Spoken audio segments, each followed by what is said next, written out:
Hey, what's up? We're here. We're playing TaleSpire. We're building stuff in TaleSpire. There's the music. Hey, all right. We're officially rolling. Welcome. It is TaleSpire Tuesday. We're continuing to build the Keep on the Borderlands classic D&D module B2, number B2, by Mr. Gary Gygax himself. There it is right there. We've used the map that is in that, as well as the map that is in the article from Dungeon Magazine number 176 from 4th edition, Keep on the Chaos Scar. So we've been using those two things as references over the past months. And the outside is pretty much done. I mean, we have to do a few things here and there, like a few more tokens maybe, but aside from that, the outside, the shell of this is done. The past couple weeks we've been working on the dungeon. There it is. And it's been coming along pretty good. We have the entire first level done, with some hidden areas. Let's scroll down below the cellar a little bit, and the sewer. There we go. Now we can see the whole thing. Yeah, that's the whole first level of the dungeon. Several rooms, lots of traps, lots of trials, some puzzles and stuff. But yeah, a lot of fun. It was a lot of fun to do. Now we are on the second level of the dungeon, and the second level is far less expansive. It has one room, and that's really all it needs, because it is a serious puzzle that could potentially drown your PCs in the classic capstan water trap room from the Book of Challenges from 3.5 D&D. So there it is, rendered in 3D glory. Lots of fun, and there's a secret door here that leads down, or I think it's there, or maybe it's here. Anyway, it leads down to the final level of the dungeon, which has even fewer rooms, I guess. Well, no, it has about the same number of rooms, but it is more important, as it is the BBGE lair, Big Bad Evil Guy lair. So it's like one corridor that leads into this corridor, and that therein will be the Big Bad Evil Guy's giant room. We did the pillars last week, so you can see, you can see these massive pillars that we took from a different map I've been working on. Best way to fend off adventurers. Oh, I'm not recording. That's fine. That's fine. Best way to fend off adventurers: endless labyrinth, high-level mage, good old-fashioned giant Tesla coil. Oh yeah, giant Tesla coil is a must. So yeah, we laid down these pillars to kind of like frame out the room. The room. Also, we put down these corner pieces here to kind of get the general size. It's gonna jump up jump up this way, and then back down to there, and then down to there, and so forth. So what we have to do at this point is just build it. But you're gonna build it. One thing I kind of want to try to do, if I can, is let me turn the grid. Boom, and move the grid to here, and try and select this. Okay. And can I move it? No. That's fine. We're going to leave it where it is then. Because it's sticking up a little bit, just a hair, up through the level above. You can see it there. But I don't think that's the end of the world. It's not ideal, but whatever. It's fine. Alright, so... Oh, and we're going to have to build down from there to the actual floor level. Which is fine. That's fine. Alright, so let's just frame it out. The way we start anything, any map in here, is we just frame it out and go from there. So let's get open our library of building things. Let's reduce it so we have a little bit more room to click around on the map. We want castle ruins, and we want these are the tiles we've been using, so I'm just going to stick with that. let me get rid of that one and put in its stead this guy. Yeah, it's just going to be easier to tile it out. Oh, cool. That works too. Or I can just do that. Oh, maybe was that? That's fine. Let's see. Whoop. Whoop. There. Is that it? No. Right there? I think. Sure. Hold on. This is being kind of wonky. It let me do clipping on the one we just did, but now it's being all kinds of... Oh, there it goes. Now it's fine. Okay, there we go. Okay, so going to there, and then we're gonna go all the way over here. Yep, and more so because we have to. Yeah, there we go. That's what I was trying to do. And we're gonna do, I guess, but we have to get up above there. I think this will work. Yeah, if we stagger it like this. Yeah, how far up will we? I'd say right about there. Ooh, actually. That, ooh. There. Weird. Okay, cool. We're level. We're level. So if we do that should put us square. Yeah, okay. So now we're even. And then we will step down like that. Or is it the other way? I think it's the other way. Whoa. The downside with Control Z being the undo is that if you hold Control and you move your mouse, it will adjust the height. So you have to be very careful. I don't know, maybe take your hand off the mouse. I mean, this is advice for me at the moment. Take your hand off the mouse and then hit Control Z. Let's see. And so forth. Hey, there we go. Cool. And sure. All right. Whoa, too far. All right, framed. It is framed.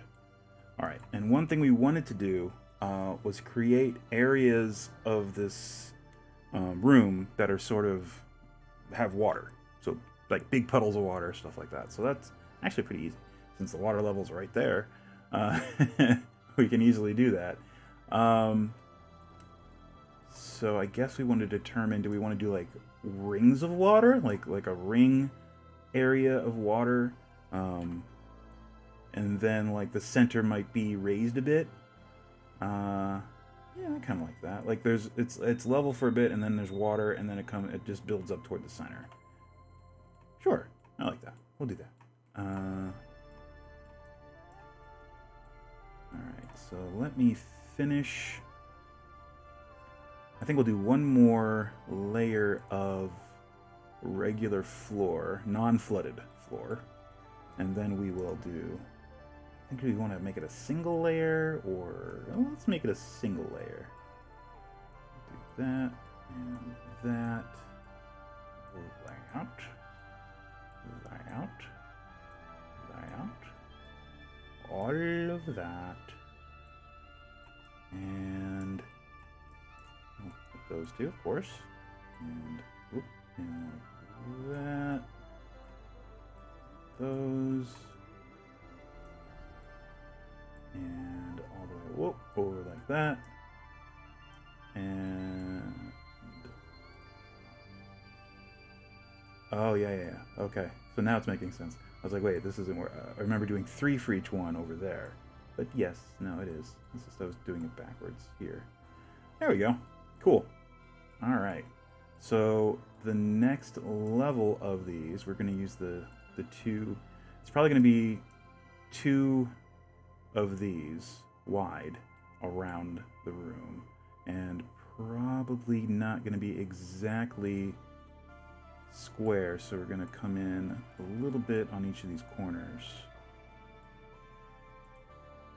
And yeah, okay, I think that's fine. And then we're going to hold down Control, and come down half a step. There we go. And then we can click and drag, and now we have an area slightly submerged. But not so far down that it's aligning up with the bottom of the tiles that are level, because we don't want... I prefer not to have a gap. Whoops. Whoa. Control Z. You are a tricky monster. Yeah. Okay, there we go. And just clip into that one. There you go. Problem solved. Yeah, I mean, this is going to be a couple layers wide, so this is not an issue. Go there, and there, and then there, and make sure we're getting underneath this, not stacking on top of it. And that, and there, and there, and there, and there, and there, and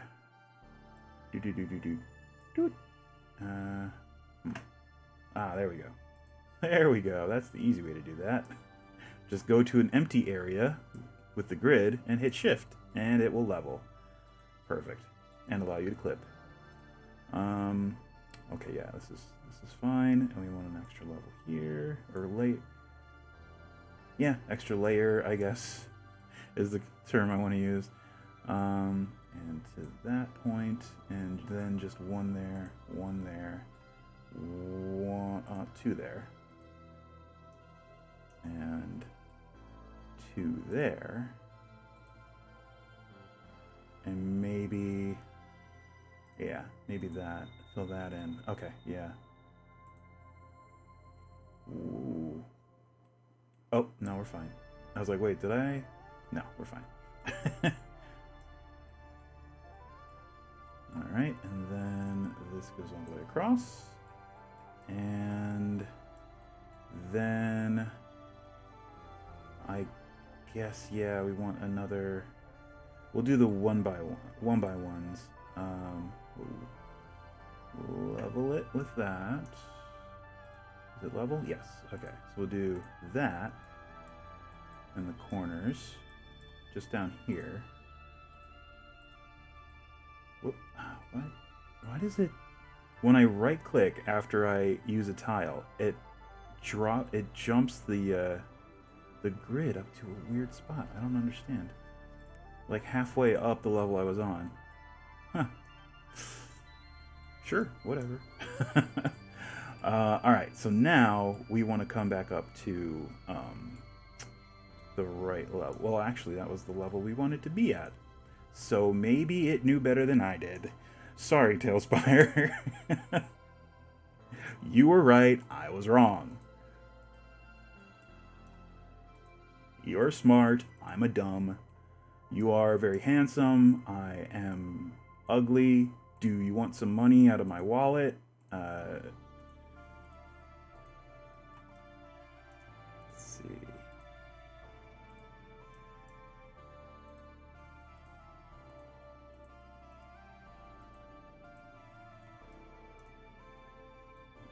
There. And there. And these are going to slowly build up to a higher level. So each ring of these are going to be just half a step higher than the last. So it gets to the center. And we'll do those. Should I do corners here? No. I'm going to leave those corners exposed, and I'm just going to raise it up to the next level. Yeah. Yep. All right. So easy way to do that. Didn't do it that time. The time I wanted it to do it. Oh, it's too high. Oh, there we go. Perfect. Right there. And grab our tile again.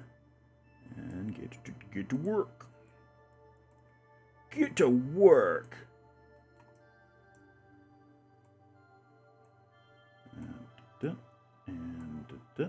And I guess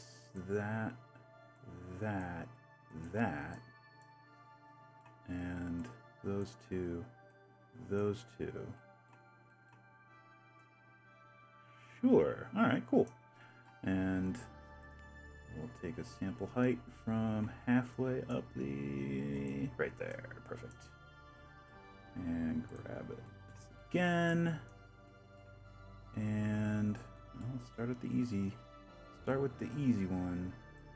Over there, and then there, then there, then to that. Both of those, that one, those two, that one. Cool. Half a step up again. Right there.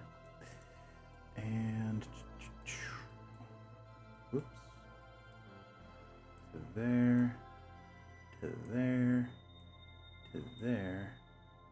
Those two, that, those, that, and those. Cool. All right. Yeah. Cool. And to that point.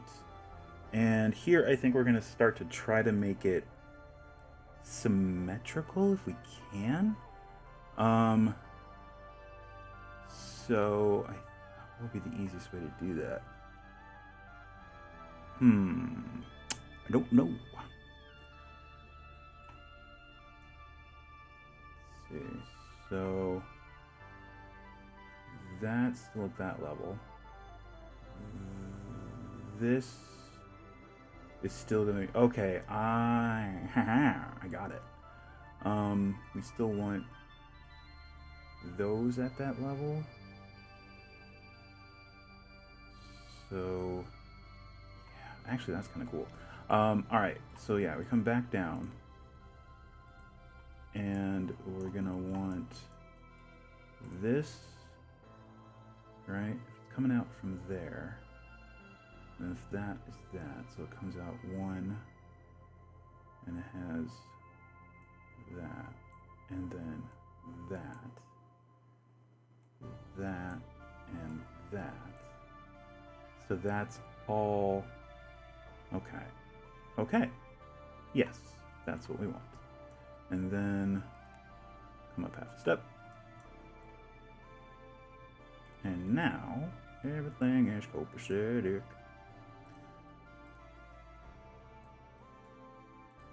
And to there, and there, and there, and there, and there, and those two, and that one, and one there, and then up another half step.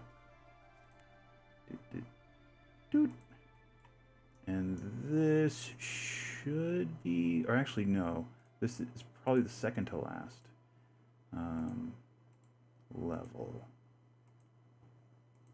I believe. There we go. Yeah. Okay. And then this is the last level. So right there, and kaboom. That bunch right there and right there. Cool. Cool, cool. Whoa. Let's move the grid. There. Whoa. Oh, or just turn it off. That works too. And turn on our flashlight. Haha, I keep forgetting to do that. So there you go. There is our central dais, and it's got a water area around it. One thing we're going to put on here, as I have decided, is going to be a sarcophagus. Let's see, where is it? Interior or exterior? No, that's got other stuff.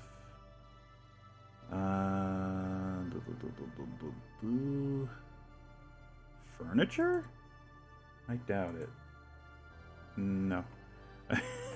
Containers? Hey, it's in containers. Look at that. Awesome. All right. So we're gonna put it right. Actually, we can rotate it if we really wanted to, and I think we do. Put that right there, smack dab in the middle. And guess what's in there, guys? Just like in frickin' Skyrim, a dragon priest. No, it's gonna be, I don't know, something bad, some evil undead, some high-level undead that can really wreck their day. Why is? Oh, come on. Respect my cutaway, TaleSpire. Here, in fact, I'm gonna lock it. Now, what do you say, TaleSpire? Now, we're still friends. It's fine. All right. So, cool. We got that. We're also gonna add some flair to this situation. Where's the lighting? Lights. We want some braziers. One right here, and one right here. And that should make things a little dramatic. Alright. And cool. So now, these being in the way, I don't know. I might move that. I don't know. Nah, it's fine. I was so happy with it. I was so proud of myself when I did this for the level above, just the cage that appears out of nowhere. But I don't know. Anyway, let's see. All right, so this thing is sitting on these 4 squares. Okay, let me get the grid back, and well. I guess I have to do a sample height. There we go. Okay, back to building materials, and how high up is that? Is that? Oh, it is exactly that high. So that's cool. Makes things a little easier on me. I'm just gonna go ahead and put these down, and then we'll touch them up with a few other panels to make them look a little more seamless. Ooh, this one's actually... Whoa. Whoas. This one is actually sitting up on the raised area a little, but that's fine. And making sure it's all level. Yeah, okay, cool.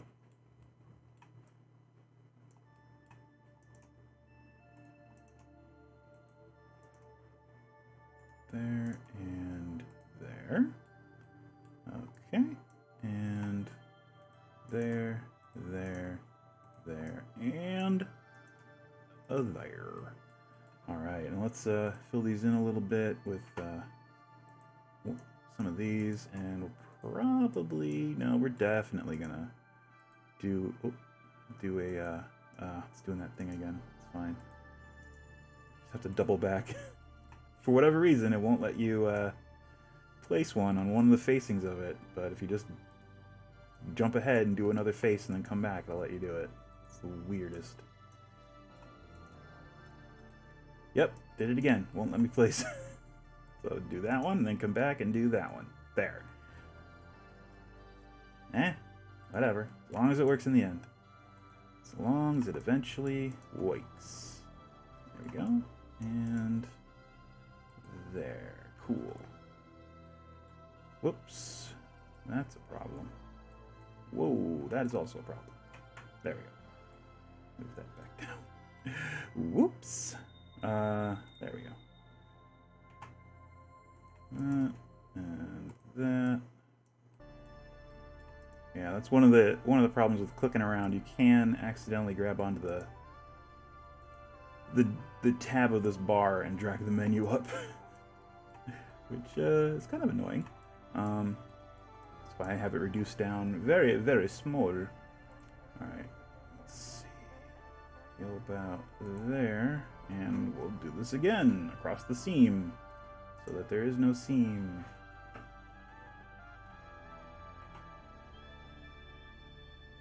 There we go. Go.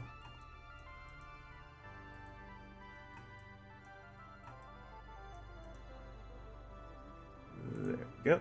Oh. Well, that's awkward. It did it on the very last face. Alright, so there.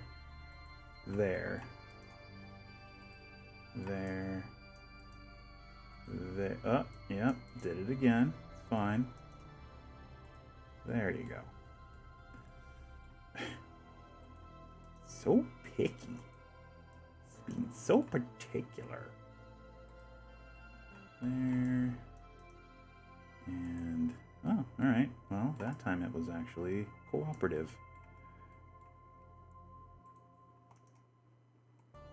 Oh, there it is. There's the one it doesn't want to do. And there. And did we do the one up here? No. Oh, we didn't. We missed it completely. Completely forgot about it. Alright, that's fine. My bad.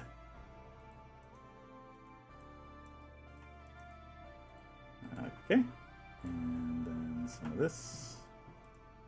There we go.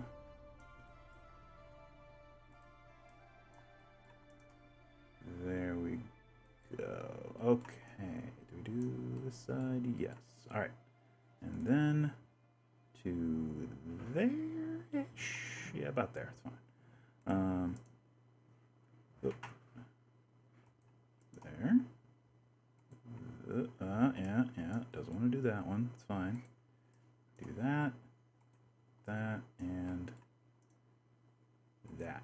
Cool. Done. Well, not done. We're done with that. All right. Okay. Yeah, this could be a pretty fun. And I think once you get into this room, you could actually just do this. And I think no, they won't disappear. So there's really no point. I don't know why I thought they would. Oh well. Whatever. Because technically this is the space they occupy. The space above them is just where they animate. If that makes sense. Probably not. So there we go. There are the pillars, and the dais, and the sarcophagus, wherein lies something nasty. Something real bad. Something you don't want to ever have to fight. Alright, I'm going to put another one of these here, and another one here. And then also, oh right, yeah, we also have to do the thing. I think the thing, the big treasure thing, is definitely going to be on the other side of this. or you know what? We could just put it right here. Let's see, containers. Is it in containers? Cauldron, chest. Chest is no. Where? Huh. Oh, traps and treasure. That's where it is. Of course. Look at that.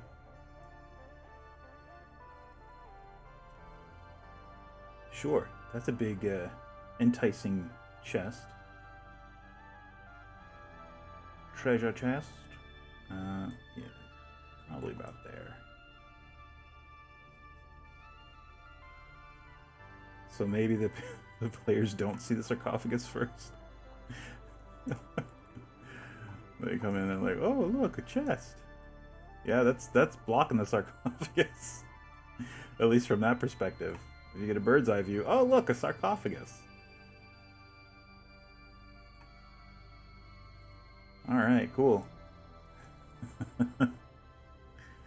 Oh boy. That's mean. I don't care. Let's see. Alright, so we need to do walls. So let's see. And we also have to determine how this is going to transition. I think this hallway is going to be a little taller than this previous hallway, maybe. And then this area is just going to be all the way up to the top of these pillars. It's the easiest way to do it at this point. So it's going to be a lot of layers of wall just stacked on top of each other. We could just use blocks, like the castle ruins block, and make it a little more substantial and feel more substantial, I think. And then that way we can build in archways to make it like, oh yeah, it's also support for the rest. Which I think we'll just do that. And if we want to go back in and layer it with wall, just to cover up any seams, we can do that too. So yeah, it still leaves a lot of room along the edge here, 10 feet, which is pretty good. Okay, and we can also use that to cover up any gaps we might encounter along this situation, which we will, as we've learned doing the walls for this this structure up above. All right, cool. Well, let's keep doing treasure, because as I said, we're gonna do treasure. Just kind of. Oh, actually, we should just. There we go. Do some treasure there. Do some treasure here. Sure. Alright. And I think we might also do some things that the players or PCs might not think to look at, although the players are definitely going to see it when they load up the map. Whether or not their characters see it, that's another thing. And of course, we can explain away the reason that these fires are still lit. They're ever burning enchantment, whatever. It was always weird going into a dungeon in Skyrim and seeing all these lit braziers and torches and stuff. Like, wait, who's lighting these? Of course, the Draugr are doing that. You just never see it. So you can explain it away. As Meatwad would say, there's a reason for everything. Let's see. Grim. It's under Grim. Do Grim. And that. And woo! Boop. So we're going to do... Let's see. Probably two per pillar, probably. Let's make sure we're at a good level. Sure. Yeah. There's also chains, although they don't have any chains that just hang straight down, which would be cool, because then you could hang those cages from them. Or position them in a way to look like they're hanging from the chains. Alright, cool. I guess we just get that as a sample height and just do the rest. Whoop. Come down just a hair. And there. Okay. Whoop. Oh. I'm not going to forget this one again. Do there and there. And there and there. There and there. And this will be like a video game boss fight where they're fighting the big bad, and then occasionally he calls down another minion or two from these cages. And no, they don't take falling damage.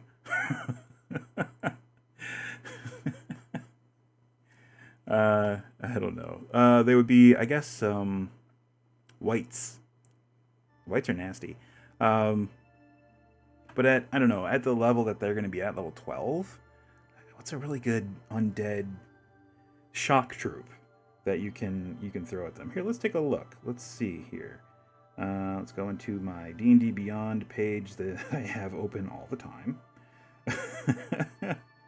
And see what we can do here. So if we search game rules monsters and go under undead, undead, and Show advanced filters. CR. They're level 12, so we'll want something. They're fighting already a big bad, so like we want something at the most 2 CRs below their level. So we'll say 10. We'll say. Oh, actually, sorry. I don't know. 8 to 10. That range. We don't want to be limited in like, because the big bad's going to be, if they're level 12, the CR of the big bad's going to be ideally 17. You want the CR of the big bad to be 5, at the most 5 above the party. And that will really limit what else you can throw at them during this battle. I mean, you can throw some hazards or some very, very low level other stuff, which are basically just minions from 4th edition at that point. So let's see. Let's see what we got. They have Alhoon, which, no. Let's rate these by CR. Blood Drinker Vampire. Deathlock Mastermind. Gloamwing. Gloamwing. That's kind of cool. Oh, it's a Magic the Gathering thing. They are a large undead. No, that's not what we're looking for. Obsidat Ghost, another Magic the Gathering thing. Sword Wraith Commander. Those are nasty. They're also incorporeal, right? Turning different honor. Oh, maybe not. Look at Alhoon, Nightveil Spectre. That's also also MTG. Nice. So maybe, I don't know. Maybe it does need to be a much lower level if the big bad's going to be level 17 or CR 17. So let's look at the range of, I don't know, 1 to 5. Or maybe 1 to 6. That's half their level. CR 6. From 1 to 6, we'll see what we can find in there. Because I have a feeling that the CR 17 is going to eat up most of the allotted points. Ooh, Dread Warrior. I didn't know that they were actually. Ooh, these are actually kind of neat. All right, so they are CR 1. Cool. They have their armor class of 18. That's pretty good for a CR 1. 37 hit points. They have Undead Fortitude. So they get that zombie thing where if they get killed or get lethal damage, they roll con save, and if it's more than half the damage taken, or 5 plus the damage taken, the DC is 5 plus the damage taken, then they are not actually dead. They're just at 1 hit point, unless it's a crit or radiant damage. So that's pretty good, and at level 12, someone's going to have radiant damage. And then make 2 melee attacks per attack action. They have a range thing. So I would vote that. Dread Warrior is actually pretty cool. It's on flavor. What's their plus to hit? +4. They're unlikely to actually hit them at +4 to hit. But you never know. You can roll a 20. I mean, and with a lot of them on the field with 2 attacks per attack action, it's the action economy. Eventually one of them's going to hit, cause some trouble. You know, that kind of thing. What's their intelligence? Oh, they're actually average intelligence, so they can fight tactically. You know, you take the help action to one will distract while the other one attacks with advantage. That's not bad. I like that. Okay. Cool. Dread Warriors would be in those cages. And they would drop occasionally. Which is kind of scary. Cool. I like it. I like it a lot. Right. Well, what else can we put here? I do want to dress this up to make it look real cool. Ooh, rubble. They added a bunch of rubble. It's exterior debris. Yes. Look at all this. This is so much more than they had before. So we can put like bricks in this water here. Make it a little extra terrain hazard, or not really hazard, but an obstacle, so that this is like difficult terrain right here. Yeah. I like it. And then you got these little bits here that you can throw around. Let's just throw a little bit around there. And how about right here? And maybe mixed in with this a little bit. Rotate it so it doesn't look so cookie cutter. There you go. All right. Cool. So yeah, and we'll do that. We'll pepper those about in this area. Oh yeah, they are just barely submerged in the water. I like that. That's cool. All right.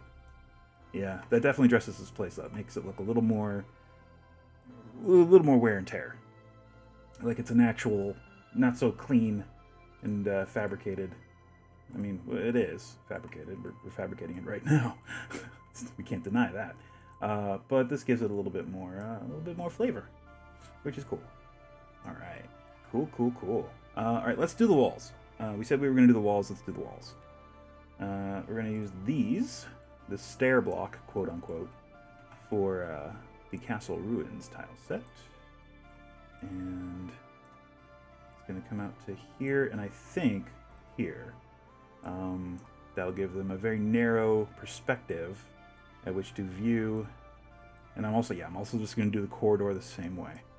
And we're just going to probably stack the archways on top of these blocks and just arch them across and do that. Let's go down to this corner and let's go across to this corner.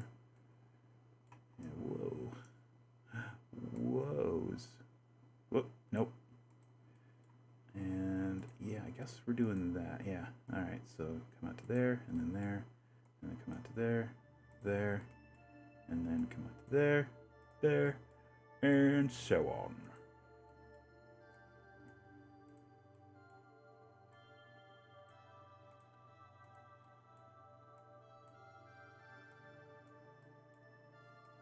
There, down to there, down to there, down to there. Wow, that was much easier. I should have flipped it around. All right, whatever. And then all of that. Cool. And then we're just going to do layer after layer after layer of that. Yeah. We can, I mean, if we're doing a section like this, one easy way to do it is to just copy and paste. So let's do that instead of having to do that every single time. So let's go out to here and select that and copy. And there we go. Now we just make sure we're stacking and not clipping into. Zoom out a little.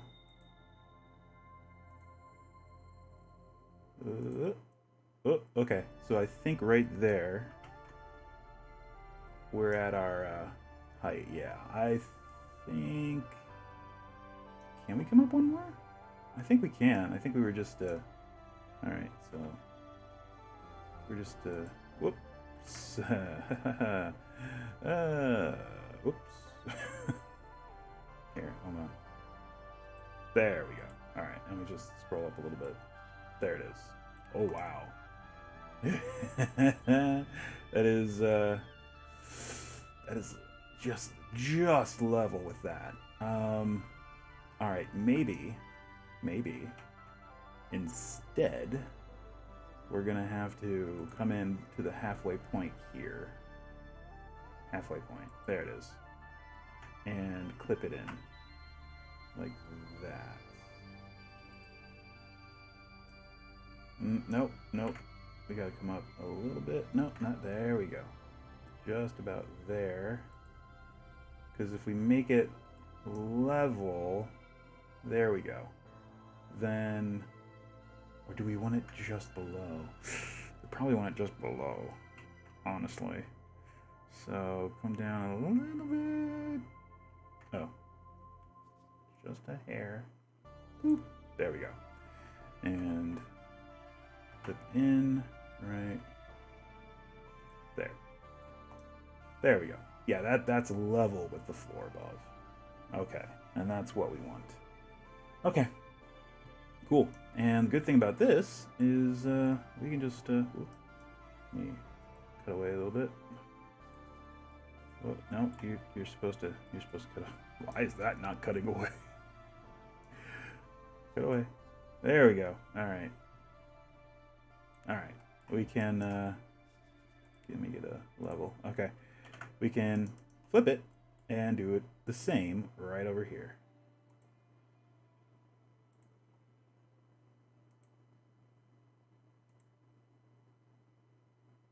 Whoa.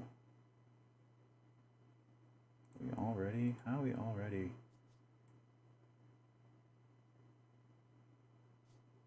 Oh. Okay. Cool. Let me cut away, so we have to come down just a 1/2 step in here. So let me there we go. And flip it and clipping right there. Okay, and that should do it for that wall. Let's make sure it is at the right level. It isn't. It's not quite what we wanted. Let me come down another. Whoops, there we go. And then, because we don't want it sticking up through the floor. We kind of made that. Well, actually, we can easily fix that on these. All we have to do is drag these down a 1/2 step, just these top bits. So that's something we might do pretty easily and pretty soon, pretty quick. All right, there we go. They're hidden. They are hidden now. Oh yeah, there's that one room. That's this room. Ooh. Oh. No, it's fine, actually. That doesn't even bisect that at all. Cool. That works out. It's close. It's very close. But, no, we're fine. Yeah, that one room is lower than the rest of the dungeon. You actually go down steps, so. Alright, cool. We're good. We're good. It worked out. Alright, so, this next portion, we are going to try to grab this bit. Let's see. Just that. Maybe also that. Nope, nope, nope, not that bit. No, no, no. Just that. Thank you. Copy. And there we go. Paste, paste, paste, paste, paste. And here's where we have to come down a little right there. Perfect. There we go. Yeah. All right. Cool. I probably should have also selected this one. That way I could have done a very... Oh, well. Oh, well. Live and learn. Actually, for this, I probably can't come down this far to select all this. So I'm going to have to do these 4 separately. Which is okay, I guess. There we go. Alright. Let's see. Hold down X and click and drag out to there. Come up just a little bit and Control C and just stack. 5, and this one is down 2 steps. Or a full step, I should say. Is that far enough? I don't know if that was far enough.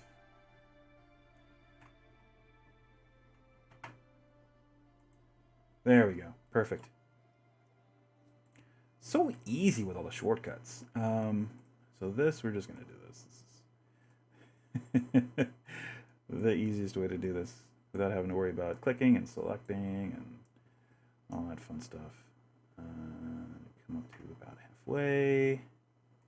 And there. Done. All right. There's that. Oh, there's that. We just need to do this bit, and this bit is pretty easy. We just have to figure out what height we're actually going to come to for this hallway. I imagine we're going to come up a little high, but definitely not as high as the main room. So let's just focus on these walls first.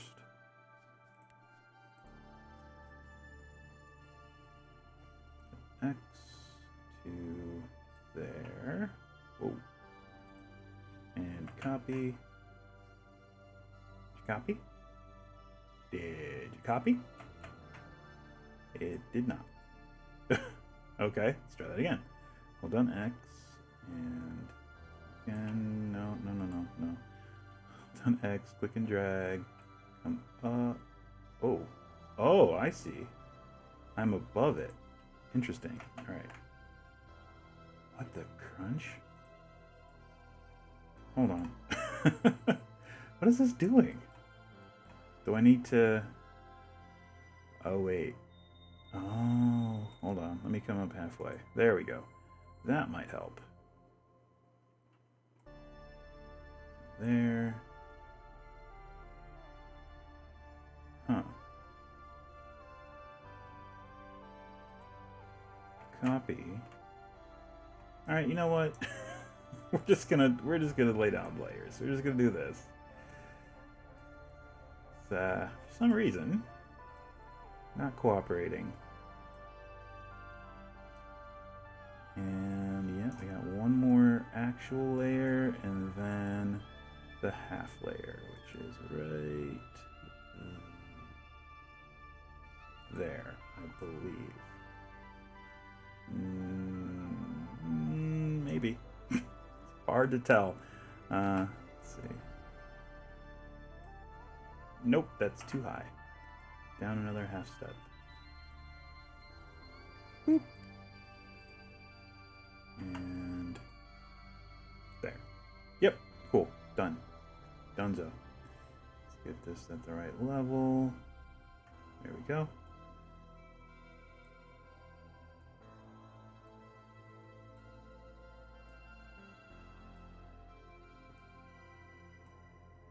And one thing we can kind of do, once we have these walls built out, like this, is maybe do like alcoves along the outside, maybe just give it a little bit more texture, and just kind of, it'll push it in so there's only 5 feet of actual dry floor before you get to that ring of water, but that's fine. It will give it definitely a little bit more substance and make it look a little cooler, I think. And I do want to do like a bunch of... I wish they had standing sarcophagi. That would be very cool. And lend itself to the nature of this battle. And I don't know if I'm just channeling a bunch of Skyrim, because I feel like a lot of this is just like, yeah, you know, that feels very Skyrim-esque. But I mean, if you go into a room with a bunch of a Draugr, and there's a Dragon Priest, and a bunch of Draugr Deathlords crawling out of the walls, that's not fun. Well, it is fun, but it's scary.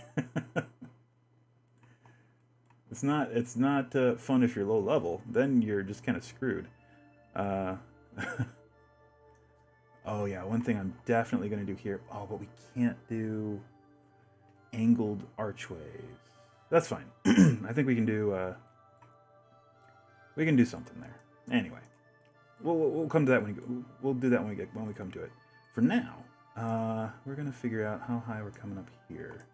I think. Let's see. There it is. That, and I would say about that far. And then there's just going to be arches. So, let's see. Come to about here. And, oh, there it was. And we'll use the archways. Yeah, there we go. There. And there. Cool. And we're also going to... Yeah, I guess we got to block that off. So let me come up to that point and do that and that. Cool. That works, I suppose. And I guess we do have to do that, kind of.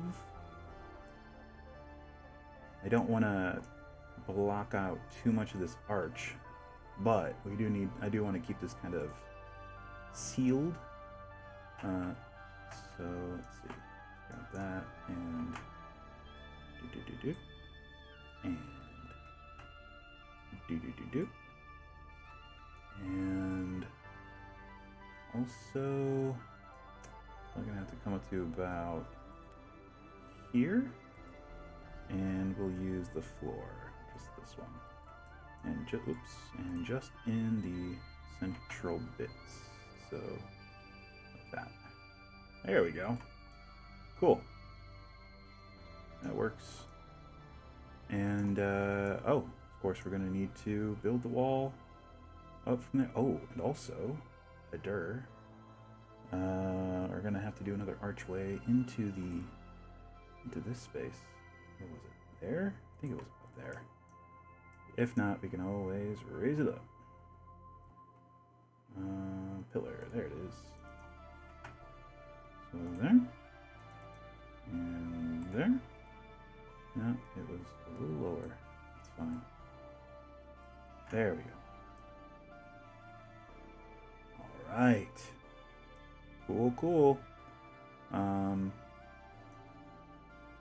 And we're just going to extend this into the space. So give me one of these. Thank you. That. And then down to there, I think. And there, and yeah, cool, there. Awesome. And awesome. Alright. Yep. And you can see the walls, they look a little repetitive, which is fine, but we're going to go in and kind of break up the monotony with a little bit of this. Just, drop some of those in here and there, which I guess really... Oh, there it goes. That's better. If you have it facing the other way, it kind of breaks that up a little bit. And it's even better... Oops. It's even better when you... There we go. When you line them up, or overlap them. That way they cover up the seams. So it's still a little bit repetitive, but at least you don't get that grid, which is kind of throws everything on. I don't know. Because when your eye sees a grid, it recognizes the pattern and it looks less real. Right? So just trying to break that up. Cool. We will not do that right now. I might not even do that on stream. I might just go back later, come in and do that, because we have a lot. That's a lot of wall to... uh-oh. I'm noticing a little issue here. Boop. Yeah, these are off by a little bit.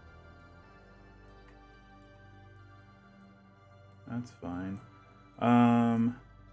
Yeah. Oop. I don't know how that happened. Whoa. Wait a minute. That would have to be all the way along here. So where did the... Oh, I got my guess is that it's right at one of these corners where it gets hidden. Oh, no, it was right there. I see it. It's right here. So what's correct? We should figure that out first. This is correct. So we actually have to pull all these down. Yeah. Alright, cool. Well, I'll be doing that for the next couple minutes while you guys can have an ad break, because it's just in time for our first ad break. We're gonna do this. So we'll be right back with more TaleSpire. Don't go nowhere. We're building. This is pretty much most of the day. If we finish this, we're gonna do the sewer system. So that'll be fun. If you guys like sewer systems. If you guys like poopy. Be right back.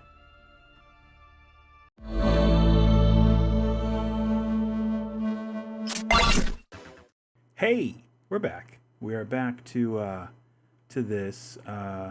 And we are. I fixed the issue, so that's cool. Let me turn back the music. Bam, bam. All right. So I re-leveled all that. We're all good now. I think what we want to do now is the corners, which we were talking about briefly. Like how you can see the water through the cracks in this floor, which is a little disconcerting, but whatever. We're gonna go ahead and throw down some corner supports, and those will tie into the alcoves that we're going to be doing as well. So we're going to do a central stack of this. Probably doesn't need to go all the way to the top.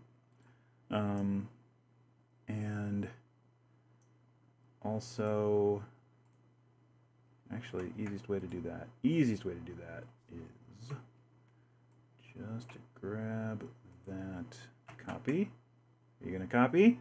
It's not gonna copy. All right, screw it. It was being so good before. Now it's not recognizing my command to copy. Oh well, whatever. This works too. All right, so you got that in the corner. We're gonna have at the level here. We're gonna have alcove. Basically, I guess just this, right? It only has to be one figure wide. And then, well, we don't want one right there. Maybe one like here. Yeah. Put a space in between just to stagger them a little bit. And we do have a workaround for the standing sarcophagus. I think it's passable. Ooh, is this going to work with... Huh. Well, actually, yeah, these corners are weird, so that's fine. Yeah, that's completely fine. And I think we have room for 2 up here. If we want to do, a couple. If my thing will cooperate, we can do one into the wall right there, and also one into the wall right there. Sure. And then we're gonna have to calculate it from this corner after we do this again. Now we can just do it all at once.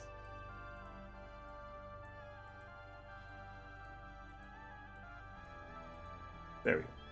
All right, and let's grab the pillar again. And we didn't do it into the, or did we? I think we may have. Yes, we did. All right. Oh, we're also going to do them along this way too. Ooh. But they could be something. They don't necessarily have to be anything, but they could have undead in them that'll pop out and attack the PCs. You never know. Finally had my first session in TaleSpire on Sunday, and my players have decided that we can never go back to Tabletop Simulator again, ever again. Yeah, TaleSpire is great. It's a great tool. It's a lot of fun, easy to make on-the-fly maps. You don't have to go into this much detail as long as you have something representing what you want. It's good to go. I mean, and like if you think about it, at the bare minimum, like just putting a few things down in TaleSpire is leaps and bounds above drawing something on a dry erase mat or a wet erase mat, whatever erase. I always get them confused. Anyway, because you get that extra dimension, and it's just that's so much. That's a whole other dimension. It's you can't compete with that. All right, that is gonna... Okay, so there we go. There are our alcoves. Let's go ahead and fill in the gaps a little bit. And yeah, I think 3. Are these 3 tall? Oh my gosh, they are. They're exactly 3 blocks tall. I never paid attention to that. Players love so we can actually have vertical, and fall damage. Exactly. So now you know exactly how high up your PCs are and how much damage they would take if they fall.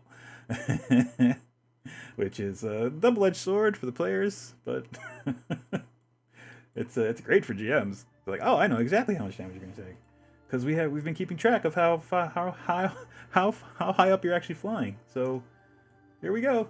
Get out those D6s, peeps. Or is it D10s? I can't remember. I think it was D6 in 4th edition. I know that for sure. It might be D10 in 5th.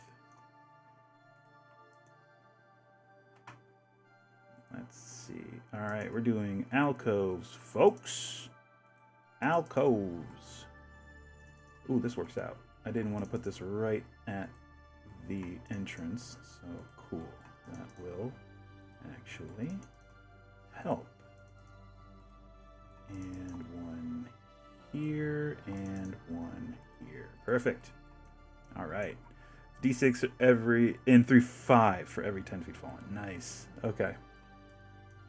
I know that the one rule that I house rule for that every time is the first 10 feet is you ignore, because it's 10 feet. It's not that bad. Or it's either you ignore it or it's just subdual damage, which I don't know.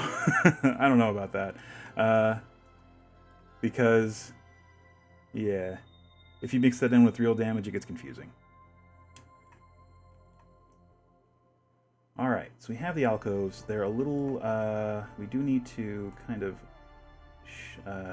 make them a little more flush with this situation here.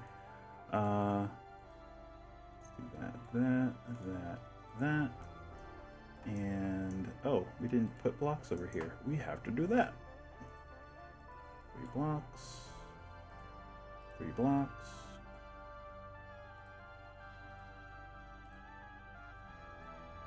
Blocks. And also, Calibanana, welcome to the stream. Before I forget, welcome. And 3-5 the first 10 feet are no. Oh, okay. So, and can be negated with a jump or tumble check. Ah, success makes the next 10 feet non-lethal instead of lethal.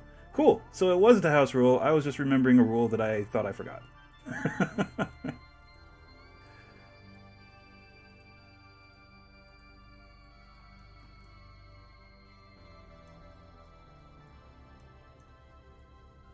Alright.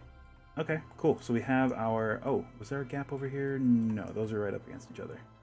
Alright, and kind of hidden. So the PCs will be like, oh, there's nothing over there. No, there's something over there. Alright, so let's go ahead and just place the sarcophagi, quote-unquote sarcophagi, because they aren't actually sarcophagi. They are something that kind of looks like a sarcophagus, which is one of these tiles, if I can find it. Is it a wall tile, or is it a roof tile? Is it a roof tile? I guess it's technically a roof tile. This bad boy. That looks like a sarcophagus. Sure. And, oop, turn on clipping. Throw it right in there. There you go. There are your sarcophagi in the alcoves, which is what we were trying to do. Put one right here. Yep. And flip it around. Right there. And there. There. A layer. Oops. There. There. And there. And there. And there. And there. And there. And did we do these two? No, we didn't. I always forget this side of the room. We did it earlier with this pillar, and we almost did it just now with these. Alright, cool. There we go. Sarcophagi. They don't need to open. Theater of the mind.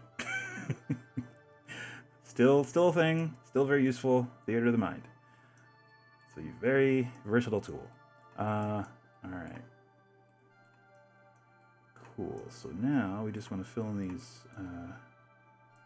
gaps that we had. Whoop, whoa.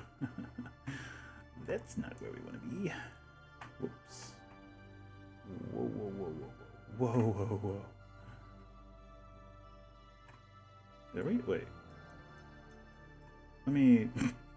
Let me start over here. Let's take it fresh out of the menu. There we go.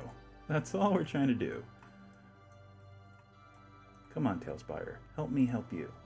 Help me help you.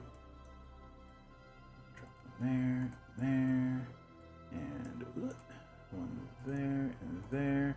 And we're gonna layer those up a bit too, so that they are as tall as these alcoves.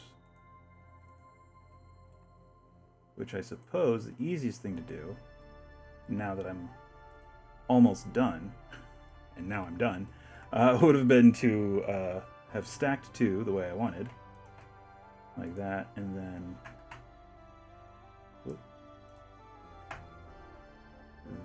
that, maybe, about there.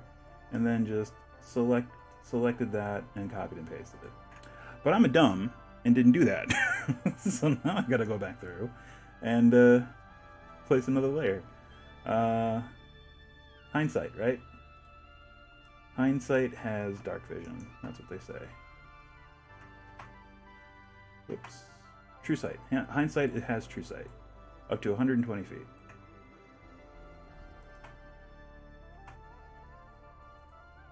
Oh my gosh. That doesn't adjust the layer. It just adjusts its layer. And then it immediately snaps back. I see what you're doing. I see what you're doing, and I don't like it. No, sir. I don't like it. Wow. Hold on. Half a step down. Just a little bit. There we go. And let me pick it. No! No, why'd you do that? Why did you do that? Okay, there we go. Now we're good. Now we're golden.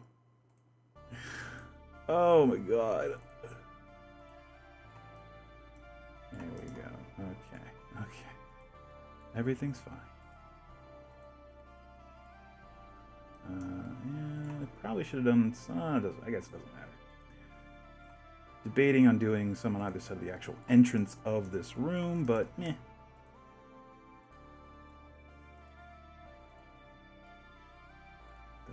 There, and there, and yeah, I guess we don't really need to put some there. Nah. All right. Well, I guess it all depends on. Yeah, we will need to put some there, but we'll do that in a bit, because first, you know what? We're gonna do these right here first, since we're at the level we need to be. So we're going to do it first. Now, we can do these without issue. Aha! Smrt. SMRT. And this guy we can delete. There we go. Okay. Cool beans. There are our alcoves, and they are full of undead, ready to rip your PCs asunder. Like you do. So let's go here, and do we want to actually come down like half a step or a full step into the, probably, like right about there? You know what? It might be fun. Yeah, it's fine. We'll just do it at the level. I don't want to make it too complicated. There, it's level, and it's also level with these. So perfect. And we're going to build this out. So let's do that. To there. And then we'll come back through and hit it again. There we go. And of course we need to, well, actually, these, I don't think we're going to do that extra little half step on there. I don't think it's worth it.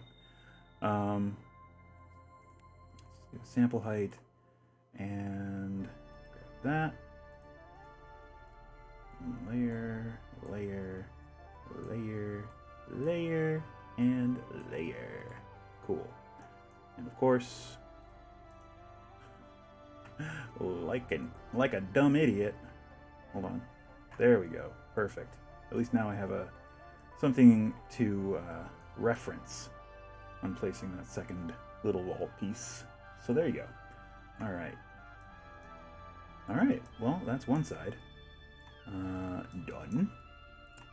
We can do this a little bit here. Should be fairly straightforward.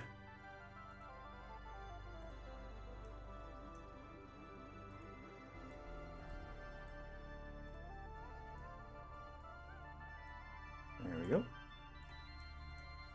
And oh. Oh. There we go. All right. So those two, and 2. All right. Also, we may as well do this. Actually, it'll be easier after we do all that. So let's take it back. Let's do this first. There.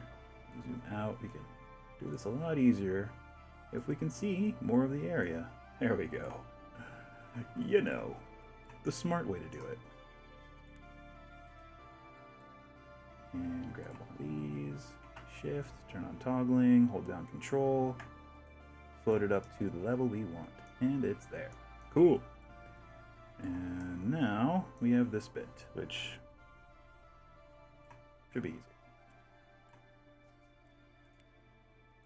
There, and here we go. Here we go.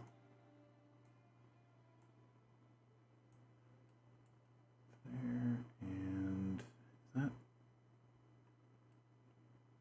It is. Okay. Oh. No wonder. There we go. It's not at the correct level. Now it's all making sense. Alright, and yes, I guess we do have to do that here on the ends. Oh well. Whatever. Easy to do now. Is that? Yes. Okay. And then up to there. Up to there. There we go. Okay. Alright. There we go. There are the alcoves. One thing we also wanted to do in which I guess we can't now. Or maybe we can. Yeah, we can. So let's do this. Let's put our guide about there, and we wanted to put some more support beams. I guess it really doesn't work. Actually, you know what? We'll just do it this way. We'll just stick them like that. And actually, we're going to put them at the level that we want to. We have to drag these ones down to. Yes. Yes, 100% yes. Okay. And I gotta make sure we're... There we go. That's the ideal angle. Perfect. Perfect, perfect. And we'll put one here and one here, even though that looks kind of weird. And also one here and here. Sure, that makes a weird pattern. Whatever. And then one here and here. And one here and here. And one here and here. Wow. Is it? Oh, this is weird. Is that off a bit? Oh, it is. That's off a bit. How did that happen? Wait, that's mathematically impossible. No, it probably isn't. I probably screwed up somewhere. This is probably wider than this side. And now looking at it, yes, that's the issue. Because these are lining up. It's just that this is kind of screwed up. That's fine. I'll fix that later.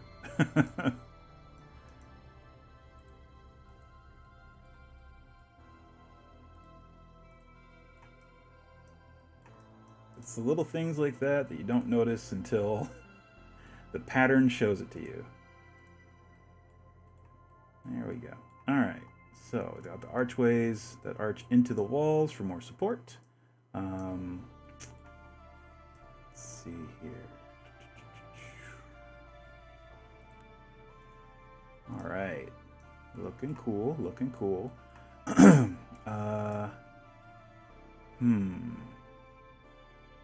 What do we want to do as far as like, because whatever's down here, it's a big bad. It's probably, I mean, if we use a lich, which is what I'm leaning toward, liches aren't what's the word? Static. They do stuff. They're constantly doing stuff to further their own power, just be generally awful. So if we have it a lich, sure, that's fine. Is it like a proto lich or a demi lich? That's what there used to be a thing. A demi lich, that's it's like a flaming skull, kind of. But yeah, not quite a lich, in that it is of its own. Yes, demi lich are more. Oh, they're more powerful lich. Well, that's worse then. We don't want that. We want a semi lich. He's kind of a lich, a quasi lich, if you will, a pseudo lich. So I mean, we can use the lich figure, but yeah, it's basically a lich that's dormant until triggered action, aka someone comes in here looking for this treasure. Then he gets all mad and he pops out of his thing and starts killing PCs left and right. So I mean, I wouldn't really. Some skeleton spellcaster trying to figure out if you can go from skeleton mage to lich, exactly like a Deathlock White. Like, how do I make that jump? How do I go from Deathlock White to lich? Exactly. But that's the thing. They're basically they're in a static state. They're not of their own agency until this happens. Until the PCs come in here finding this. So what I'm trying to get at is we don't really have to put like a laboratory down in here that like to explain, oh, what does this thing do 99% of the time that it's not killing PCs, which is I guess the answer for that in this particular situation is it's sleeping, or it's dead, and only when the PCs come in the room does it become undead and start trying to make the PCs dead. So yeah, I mean, mechanically, that's what it is. As far as rules, you can make it up however you want. Just use the lich stat block. But hey, it doesn't actually makes new spells or anything like that. Or it might have a phylactery, but it's probably like tied into something else. Which yeah, I mean we could give it a phylactery. I mean that's thematic part of this. Sure. Where do we put it though? How about we be sneaky? How about we be sneaky and we put it in a little thing back here? Let's be sneaky. Whoa. Let's find a good angle. There we go. I think. Back into build mode. How do we do? Should we? There are a couple ways we can do this. Ooh, I think it's going to have to be a stone shelf under his under his mattress. No one will ever find it. Exactly. Actually, you know what? That's not a bad idea. I like it better than the idea I had. So we have plenty of space under here. We can actually just take this and scooch it, and just take these off or move them down. Boop, boop, boop, boop, boop, boop. Boop. Boop, boop, boop, boop. Right there. And just copy them and move, let's see, down to about there. Is that going to be? Yes. Cool. And there. And, ooh, and there. And there. And there. Okay, cool. Okay. And as far as the phylactery, I guess we can just use crystal, like the crystal things. It's under nature. Yeah, no. Let's see. Nature. Boom. Boom. And snow. Or we can use a canopic jar. Oh, wait. We're in the wrong thing. We want to be in props. Props. Here we go. This might be a little narrow. There we go. Okay. Oh, it's the smallest we can make those. Okay. Nature. Rock. There it is. So we can either do like a crystal, you know, classic phylactery. We can even just do one of these and sink it into the floor so only a little bit's poking up, and then yeah, that's a phylactery. Or we can do like a canopic jar, which is less flashy, but yeah, you know. So containers. So we got, yeah, like these or these things. We can just put one of those down here. It's like, oh, there's a phylactery. What else is there? We have, I think it was under food and drink. No, not quite there. What was it? Was it in containers? Yes, this thing. This thing is kind of a canopic jar-ish. So you just put that down there. Boom. There. Done. And even, you know what? We're gonna move this from there to in here. It's like, oh, there's also treasure.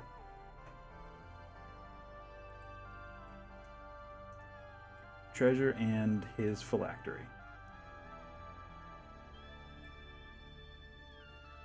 Dunzo. Let's see. And we also want to do is do this, and this might give it away, but we don't want the PCs to not ever find it. We just want to make it difficult for them to find it. So if we just do a couple of these, or even better, where's cobblestones? Cobblestones. There it is. Bam. We use a couple of these. They look closer to the tiles we've been using, but slightly different. So there's a chance that they won't notice. I mean, especially with that on top. They'll never notice. They'll never know. Cool. There we go. Done and done. That's where its phylactery is, directly underneath the sarcophagus. Fun. Hope they don't all die trying to find it. All right. Cool. All right. Well, that's that little mechanic worked out. We got some gold there. I think, do I want to copy? Nah, I think it's fine right there. We can, well, move it over here a little bit. There we go. Cool. All right, so we got the walls, we got the supports. I do want to scooch these down a little bit. These means someone else is gonna have to scooch those down. Oop, that's rotate. That's what I want to do. Boop, boop. Whoa, too far. Too far. Oh, that didn't. That put it back where it was. There we go. Boop. Boop. And boop. And these two as well. Boop. Boop. And we're going to have to move these. Boop. And boop. Boop. Is that far enough? Okay, that's fine. All right. And now we can scroll up through the... I think these might also be too high, but let's see. Let's scroll up through the floors and see. Yep, you can still see those. That's not the end of the world, but I still want to move them down. Whoops. There we go. And 4. Now let's see. There you go. Not sticking up through the floor anymore. Perfect. All right. Excellent. And it's actually level with the ones we just put in the walls.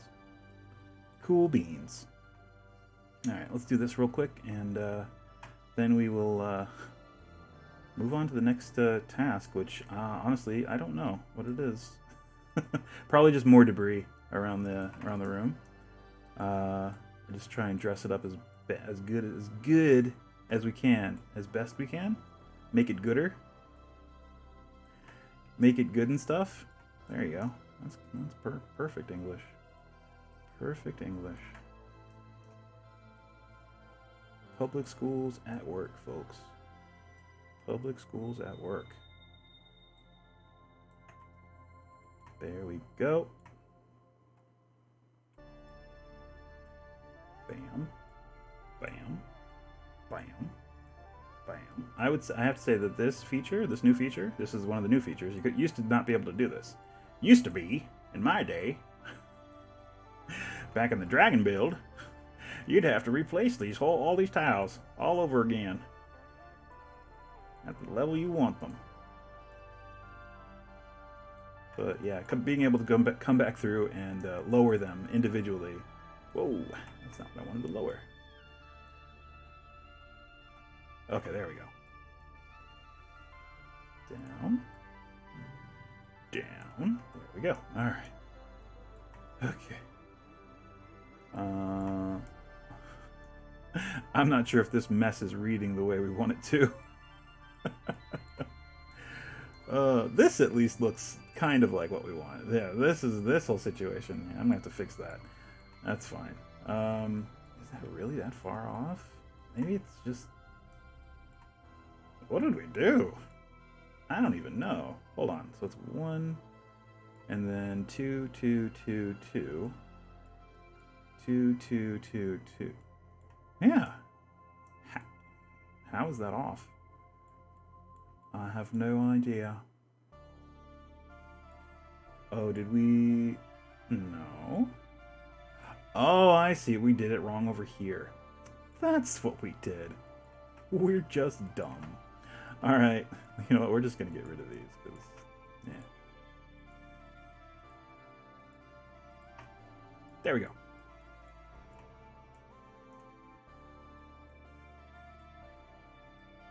Whoop, whoop. Come on. There we go. Down a little bit. Down just a hair.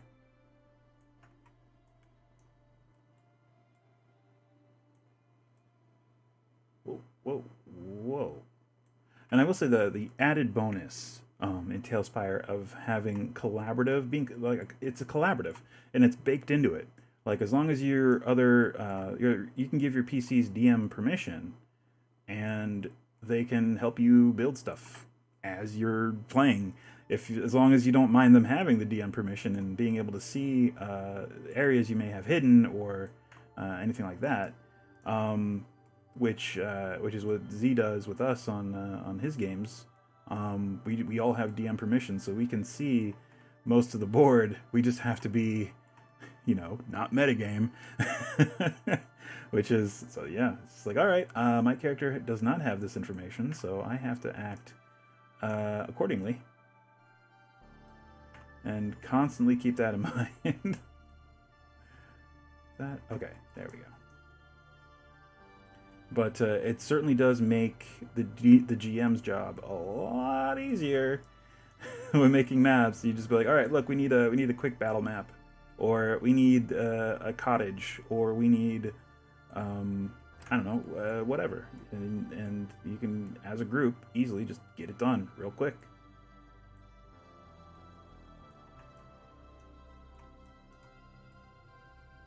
Boop. Hidden things was actually a bit of an issue on Sunday. Even though my players didn't have GM permission, when they pressed tab to see enemy names, they would actually see the names of the PC set to hidden. Wow. Yeah, that's something that TaleSpire is probably working on. Yeah, the whole hidden hiding tiles thing, it's a little clunky. It's not, I wouldn't say, it's definitely not intuitive. We've had issues, and only recently did I figure out how to do it somewhat consistently and well. Yeah, that's definitely a thing. When when anybody presses tab to see the enemy names, you can see everything. Yeah, it's kind of a pain, but they're working on it. It's still early access. They're working out the kinks, and they do have the fog of war thing that is still in very, very early testing mode. In fact, I can show you guys what it is basically, because I tried it. I don't know if anyone was around last week for this when I tried it out, but it didn't work out too great. Let's see. All right, so fill region with fog, we're gonna say is F, and remove fog, we're gonna say is R. Cool. So if we I don't even know what area it would be. I mean, is it just, do I do this and hit F? Oh, there it is. Okay. I did not know that. I did not try making the selection last time. But there you go. There's the fog. And F, if you hit F and R, it toggles it on and off. I don't know how useful that is. Again, it's early access. This is that's a very polygonal fog. What happens? I wonder. Yeah, it's still pretty blocky. What happens if Mr. Lich goes into it? Oh, he's just hidden. It's like that thing in 2001: A Space Odyssey. What if I turn on his torch? Hold on. Turn on torch. Nope. Maybe it has to be assigned to a PC. I don't know. But as it stands, this is just a wall of black. But they're working on it. As I said, it's very early stages of that. So hopefully they work out the kinks, and at least I figured out something with it. You just make a selection of an area and then hit the hotkey that you've created, and that will fill it with the fog. So yeah, you can use the kind of block off an area, I guess. I guess. And if it operates the way it's supposed to, as the PCs move through it, it'll reveal bit by bit. I don't know. I would need to test it out with actual people, that other people in the game, in my boards, to see if it's actually true. But yeah, that's Fog of War for TaleSpire. They're working on it. They're working on it. Anyway, let's get back to this build mode. Bam. And we're going to put down some debris. Lots of debris. Debris cheese is delicious. Where is it? Misc exterior? Yes, there we go. It'll be nice when it's done, though hidden boxes within hidden boxes were nice. Oh, yeah. Yeah. Ooh, yeah, once you get into the layered levels of hidden. Let's see. Let's grab this. And let's put some debris up here. Make it a little more. Give it a bit more character. There we go. That's what I'm trying to do. Alright, there we go. Turn on clipping. Some of that. I wish they had like an overturned brazier. That would be very cool. With no fire in it. That would be really neat. If you're listening, TaleSpire, you have flipped over brazier. They do have under furniture, which they've added recently, they have a flipped category, where they have flipped over, somebody flipped the table, somebody half flipped the table, somebody fully flipped this table. Which is hilarious. So they can do it. You know, it's just a matter of you know, putting it in the game. And I'm sure they're busy. This has got to be eating up a lot of their time. So, no rush, just something to consider. Just assuming that they're listening. Probably not even. Let's see. Oh, back to debris. Let's see. Do we want wood debris? I don't think so. I don't think wood debris would actually be a thing. Ooh, one thing I do want to do real quick while I'm thinking about it and while I have it here. Let's move our grid to about there.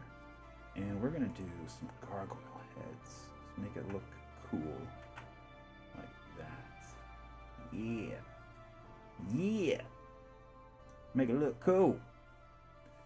Yeah, like that. And pop it into the corner there. And another one over here. Boop, boop.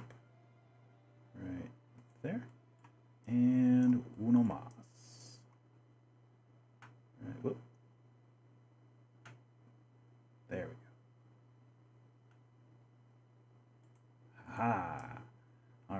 That's kind of neat. Cool. All right, back to debris. Keep getting distracted by other cool stuff.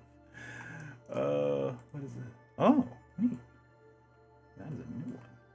I have not seen this yet. Is it possible that the archives are incomplete?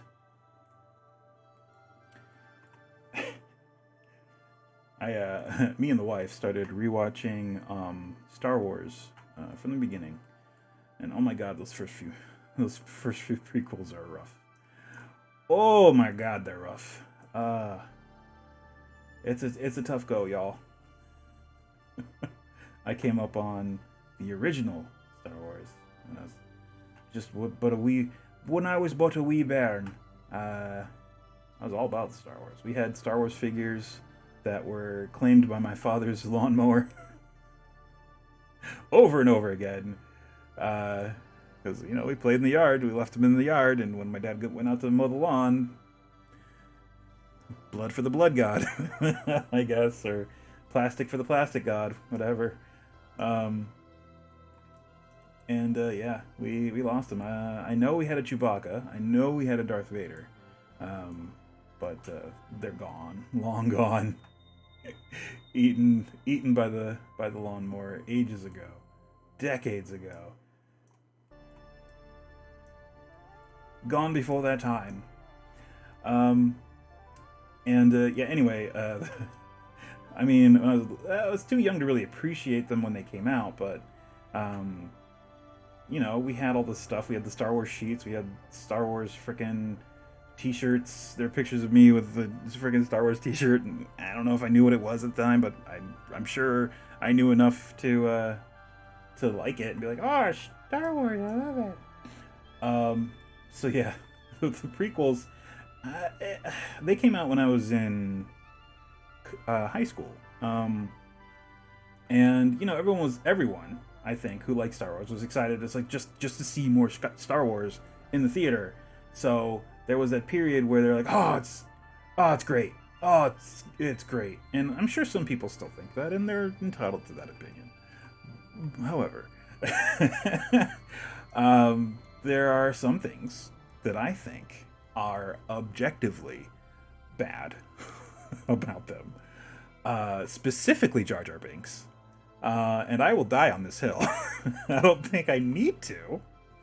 I don't think it's a contested point, but just all I have to say about Jar Jar Binks is that I get what they were trying to do. Mostly. I don't understand why they did it that way. Of course, he's a comic relief. Great. Sure. Fine. They do that in every Star Wars movie since the Ewoks. They just needed something that the little kids would be like, he made a funny word, or oh, he's fallen down, oh, he hit himself, ha ha ha. And I understand that. I understand you need to make it marketable to an extent, but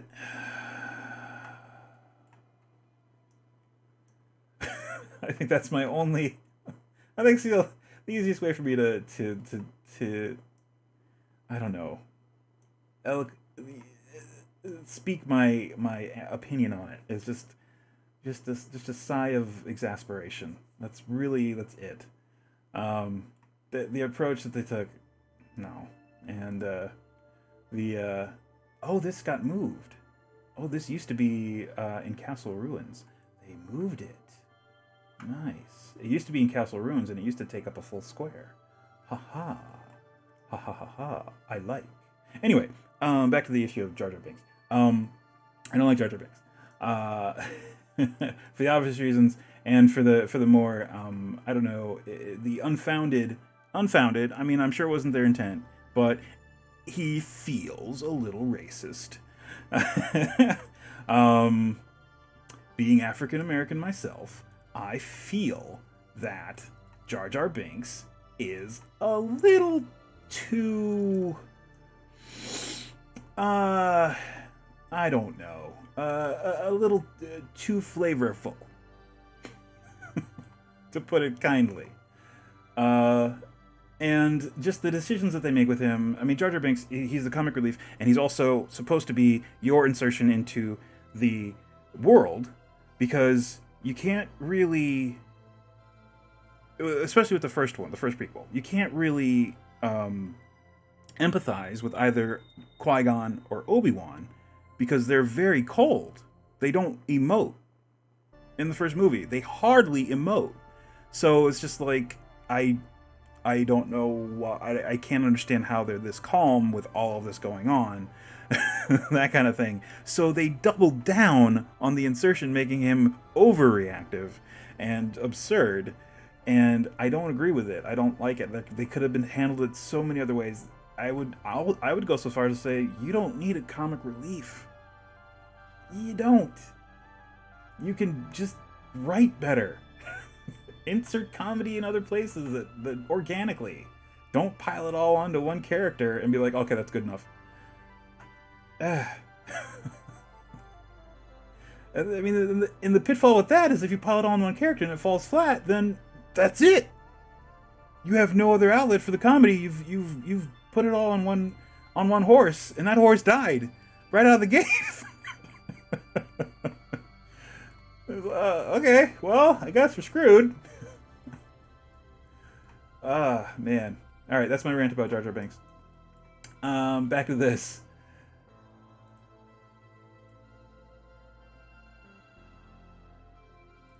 Okay, we'll put some... Yeah, we're just sort of placing debris. So far, this one seems to be the most versatile, just because it isn't as clunky as the others. But, I mean, we can get away with the other ones because we can clip into the walls. So, if we really want to, we can just... Like this one here. If we really want to, we can just clip it into the wall. And there you go. There's... Whoop. Like that. There you go. Ta-da. Just a little bit of debris there. And you gotta assume that there's gonna be some level of debris in here after centuries of, you know, being the foundation of a fortress.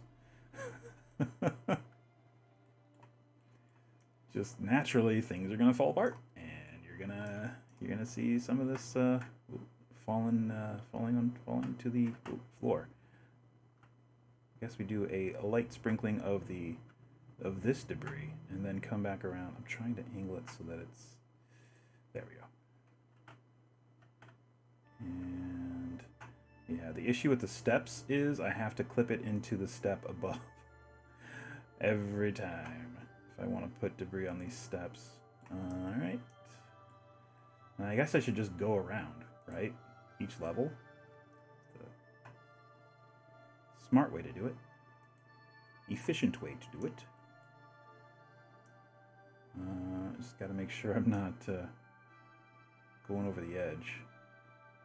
And I'm one step closer to the edge, and I am about to break.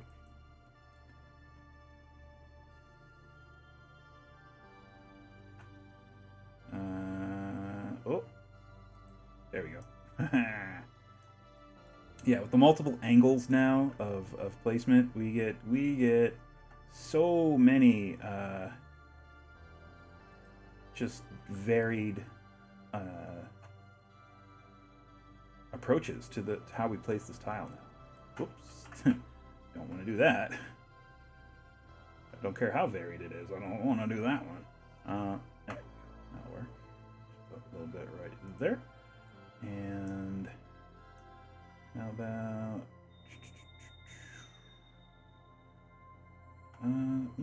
there we go. That'll work. And just a little bit over here, maybe. Right there. Cool, cool, cool.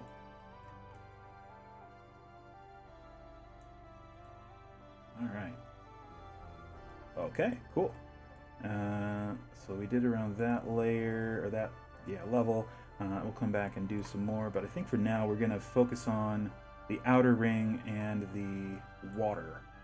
Because with the water we can actually use these bigger tiles of debris without too much issue.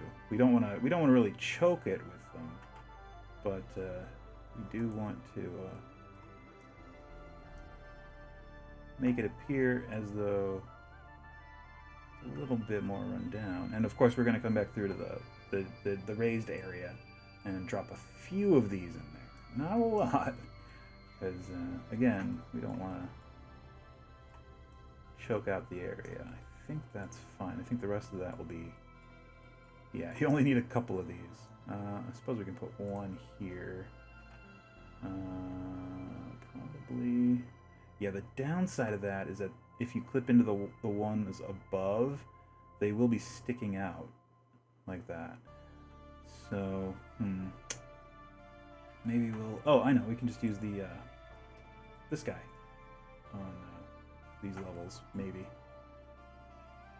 That might be a compromise. Or we just used all... Yeah, I mean, we can use it where we can, but then most of it's going to be this light debris. That's fine. Alright, so let's see. Shift, move it up to this layer right there. And I guess we're just going to clip it into the wall. Or do like this. Whoa. Yep, that works. And then this can go around the corner here. Sorta. How about like that? There we go. And we'll do another one here, just to kind of overlap them. And I think for this we're just going to clip into the wall with the big guy. Whoa. Whoa. Whoa.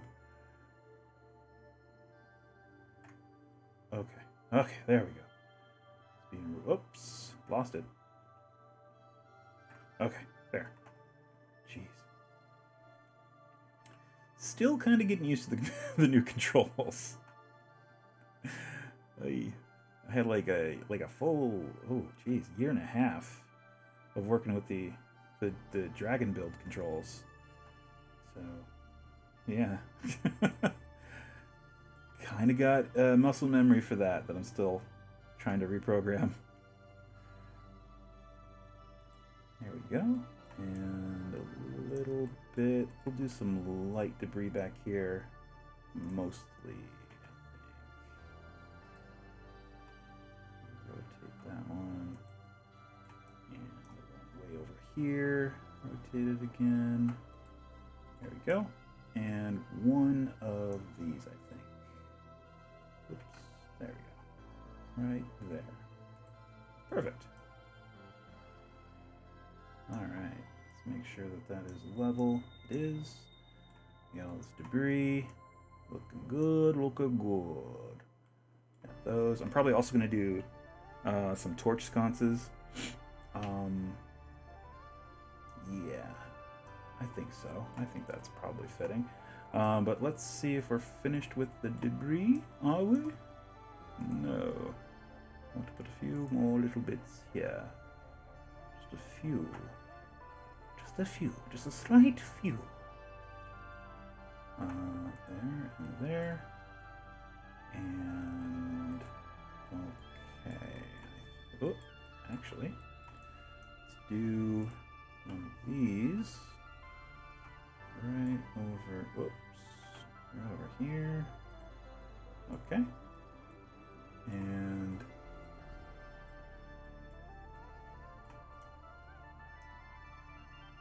about right here. Cool. Alright, so let's see what we can do on the rest of this dais. Dais, whatever. I think it's dais. It's D-A-I-S. It's dais, yeah. Yeah, so we're just going to do more light debris, I believe. There aren't too many opportunities for me to use any of the other ones, because they're a little too bulky, I think.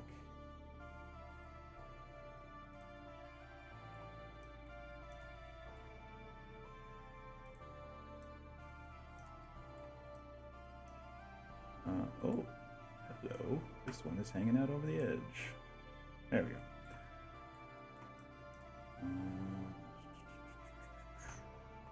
Oops, right around this corner. Sure, that works. And say there. Sure. All right, that's that level. When we come back from the second little ad break, we're going to do more debris and some torch sconces, and that might be most of it for today. We might move on to, I'm thinking we might move on to the sewers if we get most of this done, or at least done what we've stated we're going to do. Other things will crop up as per usual, but we'll be right back and figure it out. Be right back.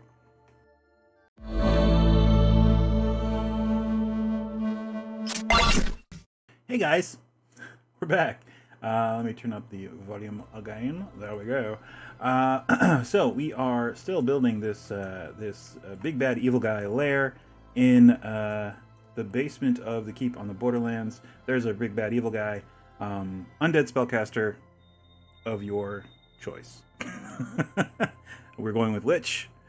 I mean, it could be whatever you want, but undead spellcaster makes sense because it's undead. It doesn't need to eat. You can just stay dead until the PCs come in and try to steal the gold and treasure, and then it just starts going berserk, and it goes, oh, there's people here, time to get to work, and it starts blasting holes in their faces. So, this is pretty much done. We're going to do some torch sconces and a little bit more debris. You know what? I think we got a little debris happy. I think we have enough debris. We have enough debris. But yeah, I think absolutely torch sconces at the bare minimum. So, we go back in here, go back in the library, lights, torch sconce. We want the big beefy ones. We can rotate it so that it doesn't need to be on a specific face. We hold shift to get it to clip into an area, and we can put them right beneath the, ooh, look at that. God, ooh, that sticks out. Oh, it kind of sticks into the wall a little bit, but that's fine. Let's see. Let's see if we can. How we can kind of mitigate that a little bit. Right there. Oh, perfect. Look at that. Sticks out, but you don't see the bracket. Perfect. All right. Now we have to do it on all four other ones. All right. Cool. So, can I sample height on it? I don't think I can. I think its height is actually based on that. So we'll try that and see if it works. Okay, just do a shift, and yeah, it looks like that's where it. Yeah, it is actually. Actually, it's a little. Oh, it's a little low. So bring it up just a little. And perfect. Right there. Alright, so we'll leave our grid there so we don't have to move it again. And let's slightly adjust this. There. Perfect. Alright, cool. And do this one. Where is it? There it is. Rotate. Get a little bit of a... Whoops. Hit shift so we can clip. And... right about there. Cool. Good enough. And let's rotate this one. Is that angled right? Yes. Yes, it is. All right. And we're already clipping, so we're already a step ahead. Just drop it right there. Cool. There we go. Ooh, actually, I take it back. Maybe one of them is out. Because of, you know, things. This makes it a little bit more textural. More texture is what I'm trying to say. There, one of them is actually out. And this one back here, we're just going to pop in the middle of this wall. Turn the clipping back on and pop it right. Come on, little bit. There. Haha. Cool. All right. Probably also, I think that's it for the central area. I do want to put a few here. Just so they're, I don't know, to kind of frame it. Let's see, I guess we'll put them here, right? Yeah. Right there, and right. Ooh, we're gonna have to line them up a little bit. This is gonna be tricky. Right about there, and I think we should move this one over slightly. There we go. Cool. All right. All right. Barring going back through and putting a thin layer of wall along these this grid of blocks. Let's see, like so. Where is it? Oh, right there. And we're gonna go boop and just kind of overlap. Or do we have to flip it? Yes, that's much better. Just doing that. We're gonna do that in between streams. We're not gonna do that today on stream. It's a long walk for a little bit. But I think I do want to grab this and put a little bit more debris. I've been debris happy, but it's going a little crazy with it. Put some more just in this general area, because there isn't much over here. Throw some down over here. And a little, okay, there's some over there. How about right there? Cool. All right. That works. Cool. And I could hide this. I don't know if I want to go to the trouble. Nah, we'll leave it. We'll leave it. Leaving it in. All right. So there we go. Oh, and that's right beneath the guild house, more or less. There is a level of dungeon and earth between, 2 levels of dungeon and earth between the two, but hey, you know, everything is relative. All right, so let's take a quick, ooh, oh no, that's fine. Thought I saw something very bad, but no, we're fine. Let's take a quick look at the level above, the dungeon above. Make sure that nothing is peeking up through the ground to spoil things. We may actually go back through and throw down some, I don't know, something to kind of block it.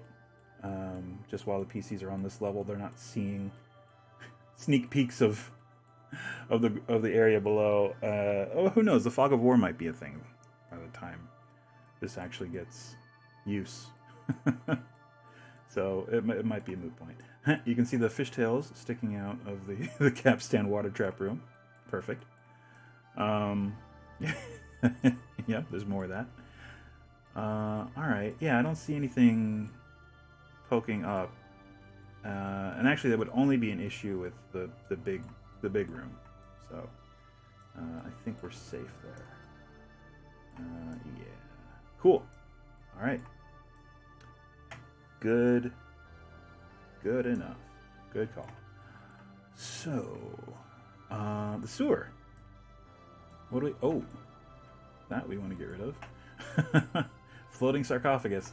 Since I determined to use this as a standing sarcophagus, this was supposed to be concealed by a standing sarcophagus, and we were just using a bunch of stacked ones before I arrived at that decision. So.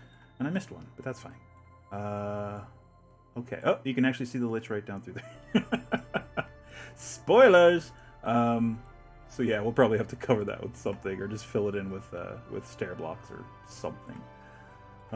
We may do that in all the gaps of the between the rooms here. Just fill it with these things, just so it's I don't know, a little more, not so much fog of war, but we don't want PCs to be looky-loos. Pinton Pie with a follow. Thank you so much. I'm not gonna lie, that alert sound legitimately scares me every time. It's like, whoa, what? Oh, it's a good sound. Okay.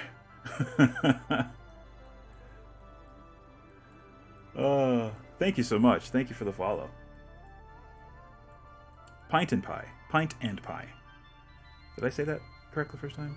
Did I say pint and pie? It's pint and pie. Alright, well, that's looking pretty good. Mic volume is a bit low, so alert sound was a bit loud on my end too. Oh, my mic is low? Really? Oh, that sucks. Here, let me... I have that turned all the way... Oh, does that help? That might help. Maybe if I turn just down just a skosh. There. That might help a little bit, hopefully. Alright. Cool. Uh-oh, what's happening? Why is my thing doing the thing? Oh, it's auto-leveling for some reason. Get out of build mode. Okay, there we go. Now we're fine. Alright. I don't know why it does that. Oh, I think it's because I click out and click back into the program. That's sometimes that's the problem. Alright, cool. So we have that level done. The Big Bad Evil Guy's room is complete. Let us now focus on the sewer. So let's come up a little bit. It's going to be at the same level as, or slightly lower than. Just bought TaleSpire. Oh, use Foundry VTT. Pretty slick looking. Yeah, I'm the reverse. I just got Foundry VTT, and I've been tooling around in that and trying to figure out how to use it. Because I mean, I've been using Roll20 mostly, and like most people that I've talked to, I am getting sick of Roll20. Just because it's, I mean, they have cool stuff, but they have neat stuff, but it seems like they're like, okay, we got it. It works well enough, and they never improve it. So yeah, Foundry looked really cool. I especially like the dynamic lighting stuff in there. That looked really neat, like how it has different lighting effects. Like, oh, this light is a fireplace, so it acts like a fireplace light, which is really cool. I just have to figure out how to use it because it has a very similar feel to Fantasy Grounds, which I've used before or tried to use before, and I kind of bounced off of it because it was a little too complicated for me. But I think having used Roll20 a bit and figured that out, I think I'm in a better mindset to kind of tackle it. Or at least in more of a thought space to understand how it's supposed to function and stuff like that. So that is sort of my when I can do it project kind of thing. It's like, oh, I have time. I'm going to tool around in Foundry, see if I can figure it out. But I don't know, if TaleSpire ends up being an actual, lots of people or a lot of my players have it, then I'm just going to roll in TaleSpire.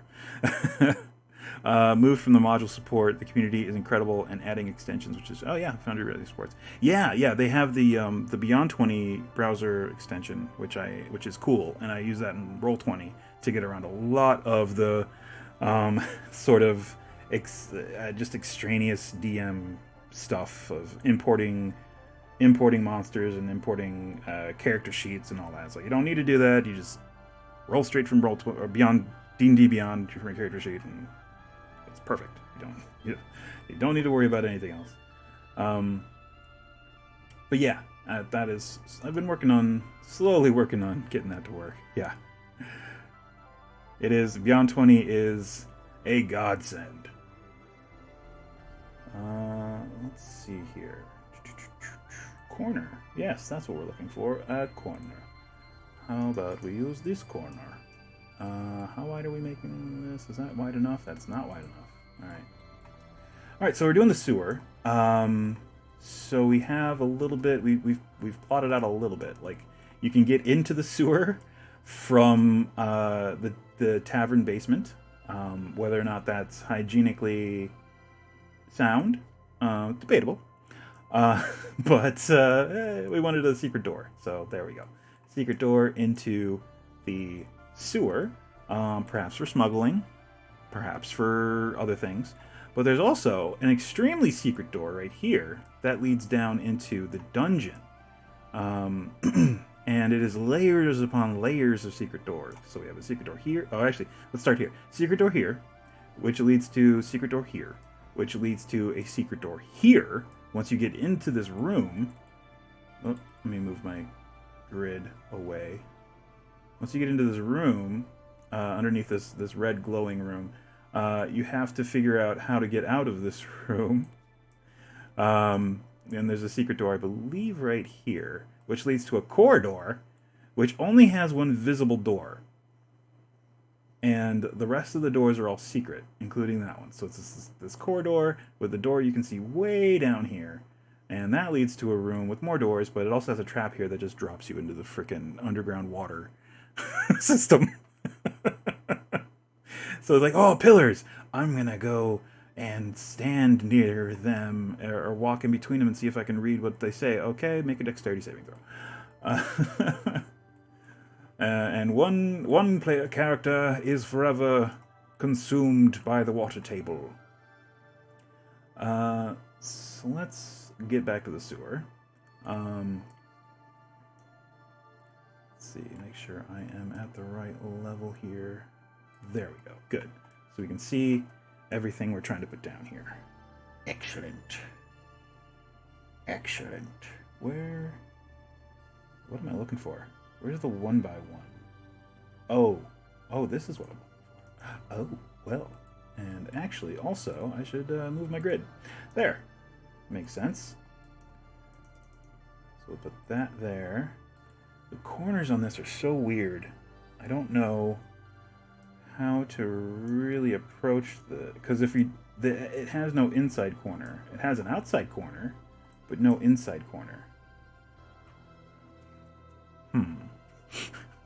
How do I approach this? Oh, I guess that's an inside corner. Oh, I'm an idiot. Well, only kind of. And I guess it isn't, because it would need to cut through here and here as well. So it would be the inverse of that, almost. So it's the opposite. All right. I guess we just use a pillar. And there are no pillars in this tile set. However, we can just make one. We can just do that and then clip into this one like that. Whoop. Oh, it's going to be like that, is it? There we go. Give her that. Ooh, that's bad.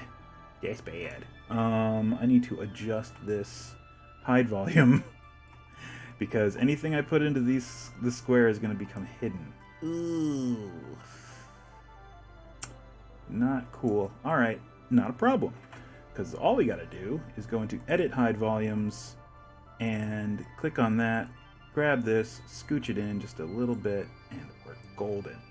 I am so glad they added these little handles so that you can adjust your hide volume. You don't have to just be like, oh, that's not what I wanted, and then just have to delete it. You can just adjust it, which is super, super useful. Alright, there we go, and we're done.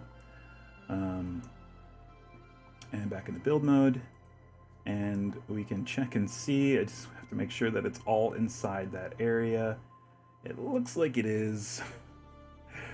So let's see. All right, let's grab one of these, place it there. Yeah, ta-da! Good to go. And just do the same over here. So one thing I have to be kind of aware of is I did put sewer grates. Oh, there's one right there. Perfect. Sewer grates in the level above. Ooh, there's something that we can also play around with. This fountain. Ooh, that's going to be fun. We do have pipes too that we can use. So we're going to have to plumb this fountain. And we're going to do it. We're 100% going to do it. So yeah, I don't know. There's probably another stream in this map. Oh, which reminds me, announcement. The next map we're going to do. I've decided. I kind of hinted at that on my Sunday stream in case anyone stopped by that or watched it on VOD here. Valheim. I play with my buddy on Sundays. The next map we are doing once this is all said and done. Oh, and it's green screen. Perfect. So you can't really see what it's... There we go. Module S1, The Tomb of Horrors by Mr. Gary Gygax. We're going to do that one next, which should be fun. We can take a look at the floor plan of that bad boy right there. That's going to be fun. And it's all underground. And we get to, the fun part of this is we get to sort of landscape the top of this dungeon, whatever's on top of this dungeon, because it's supposed to be concealed. And I think the only the thing they have, at least in this module, the giveaway is that there's a weird jack-o'-lantern like face carved into the hillside to denote its presence. You can see the little PC figures down here at the entrance looking all scared. So it'll be fun. It'll be fun. I'm sure there's going to be a few things that we can't do or gonna have to kind of jump through hoops to get to work the way we want.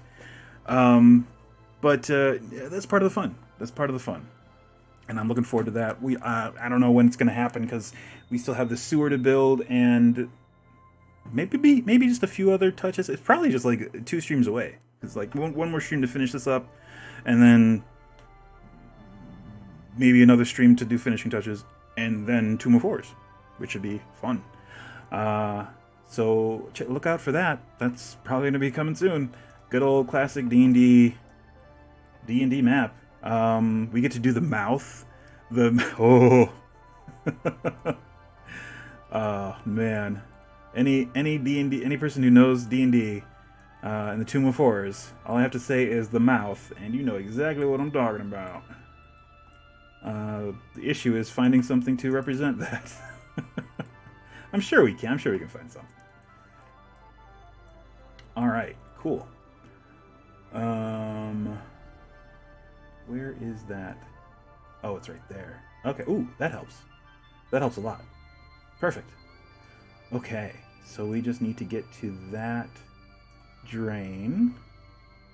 And where are there? Are there any more nearby? There's one over there. Okay, and we already planned on that because we put an opening right there. Sometimes we're very kind to our future self, and we do things anticipating what the future self needs. Ooh, we're also going to have to do one here so that it goes this way. Is that doable? Yes. In fact, let's just do it right now. Boop, and boop. There we go. Done. Cool. So we're going to there. There's also one right here. So that's going to link up with this one. There's also one here and one here. And one over here. Cool. And I think that's it. So, yeah. Oh, maybe we should have just come out another. Yeah, maybe we should have just come out this far. Oh, I guess that still doesn't line quite up with it, does it? That's fine. We'll just come around the corner and, yeah, we'll just make a corner, and then we'll have to link up with... Oh, that's right, we have this secret passage here that's also at the sewer level. Oh, boy. All right, well, we'll figure it out once we get to that bit. So the corner there... Okay, so the issue is that we're going to need... We're going to need this right here. And then we're going to need this right there. Okay, that's fine, I think. Unless we want to flip it the other way. But then...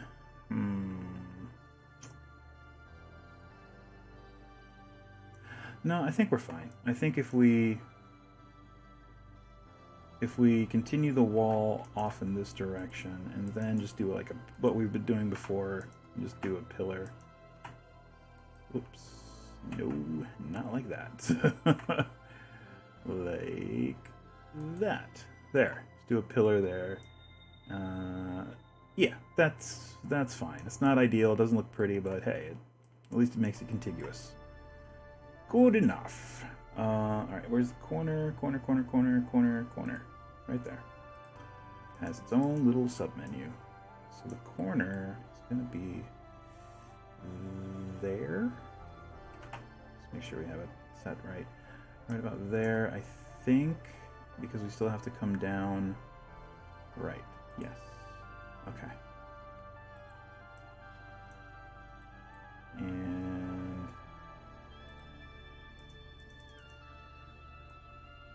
there. And this, like, do we do a, or we just do that, which will kind of eliminate some of this. We'll just move that over. Sure. That works too. And do.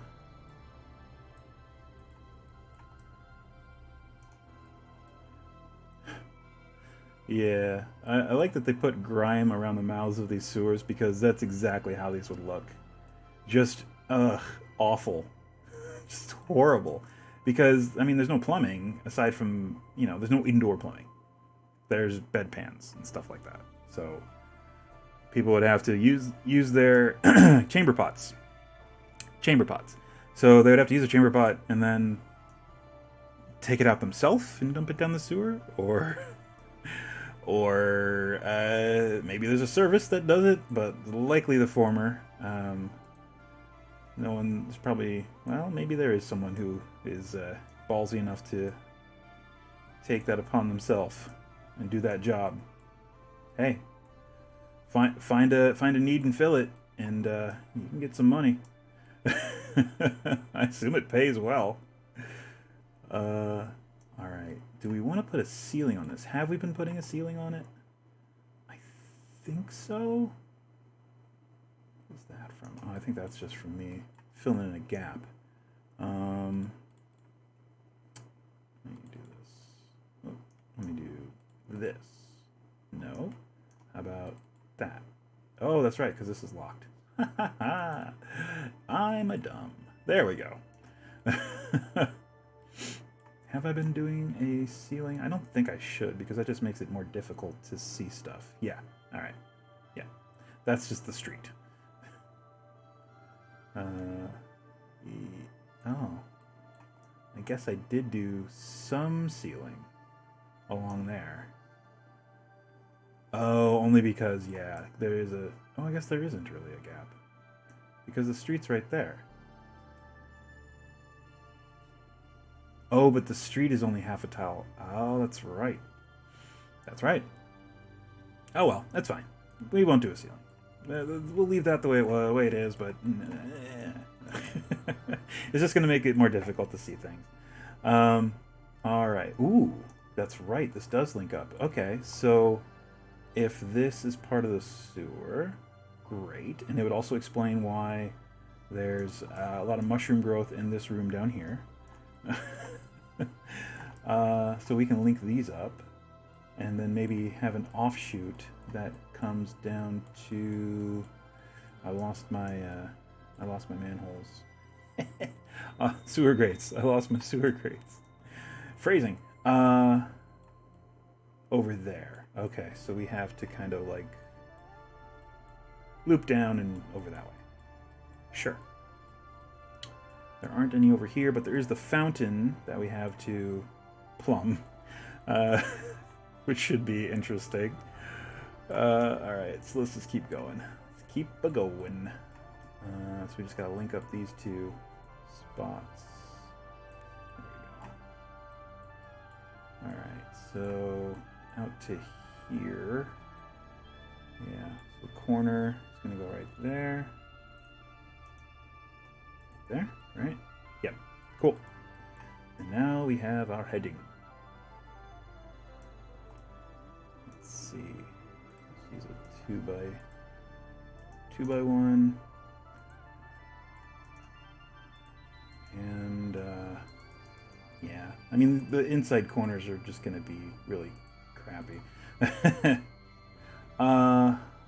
don't know. Is there a way around that? Let me see. I have an idea, but I don't know if it'll work. Let me say that much. So if we put one of these down, or actually one of these down. And then we go into the dungeon tile set. And there is a pillar.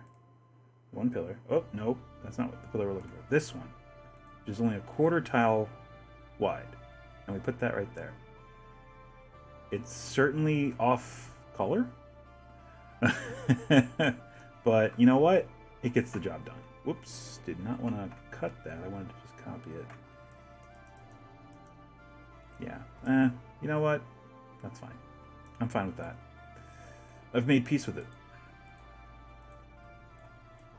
I've entered a Zen-like state. Alright, so we need that like that. And we also need a exit, or a branch offshoot from there. So we want one of these. There we go. And we'll place some flooring down. One by ones, please. There we go. A couple of those. And a bunch of those. There we go. Ladder, excellent. And man, this is layers upon layers of stuff. Ooh, hold up. Did we poop ourselves? Not literally. Did we screw ourselves? That's what I'm trying to say. We may have. I think we. Oh, well, you know, I guess some areas of the sewer are just going to be slightly bigger. No big deal. No big deal. It's just how it is. So this particular branch of the sewer is going to be more narrow. Fine. it just has how it has to be, because oh, there we go. It has to fit between here, and that's just how it lines up. So, and also between here and this sewer grate. So, oh, there's a hidden chimera. Hey, chimera. Oh, that's still the manticore. Oh, I gotta swap that out. Oh, what the heck? Oh, what the frick? Let's remove him and place the chimera that they've recently added, because that's what it's supposed to be. I'm just going to put him over here, and I'm going to hide him. Whoops. So not in the GM tools, it's just hide. Oh, he's still hidden. Oh, I see. Weird. That's weird. Okay. Huh. Alrighty. Fine. Well, anyway, there we go. Okay, back to the sewer. So we're going to come off in that direction, across to the Inner Bailey sewer system. And, oh, here we go. Another one of these that I gotta fix. Let me get out of wizard sight. There we go. That helps quite a bit. Back into sewers. Need one of these. That's right there.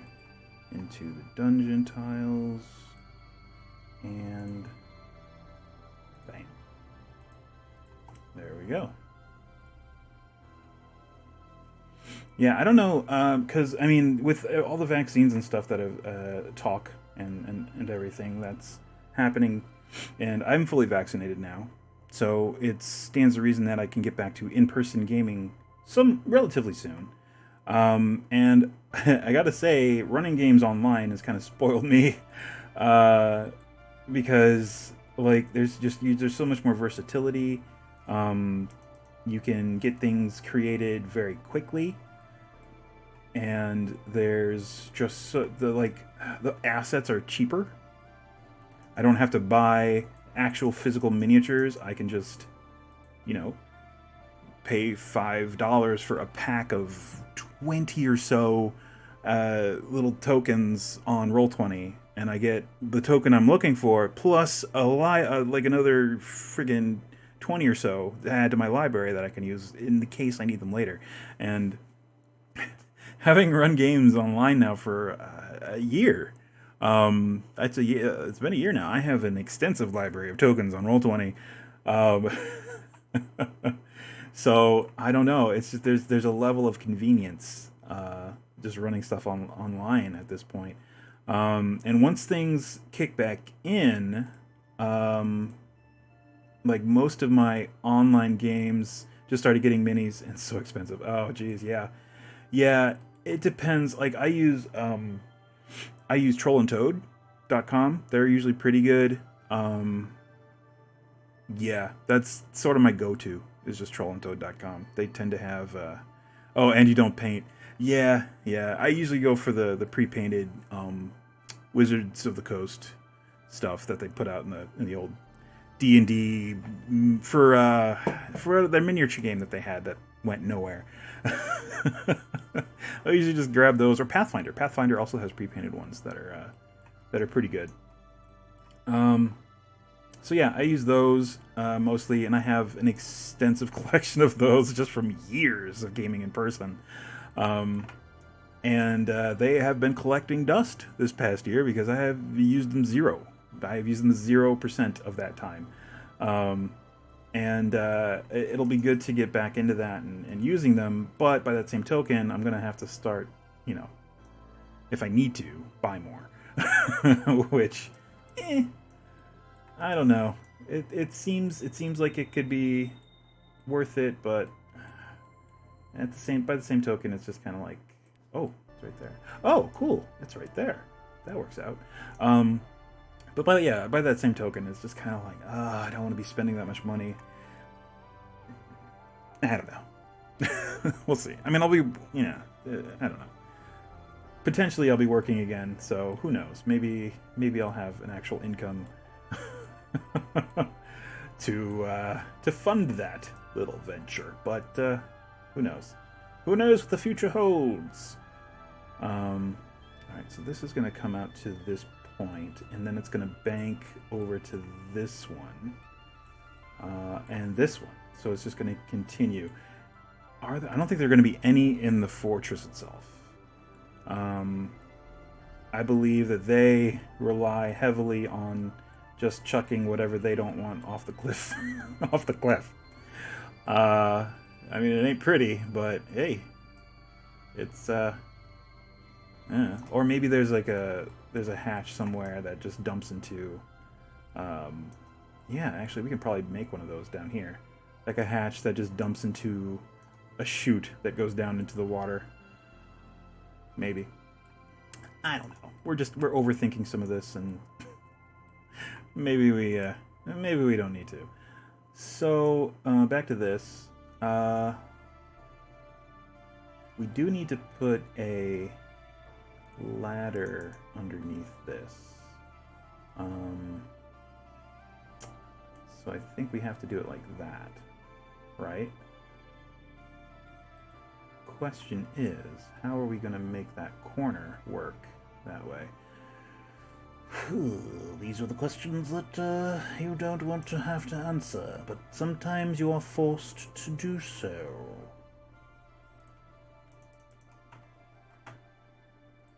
It's like the Foo Fighters say. It's times like these you learn to something something.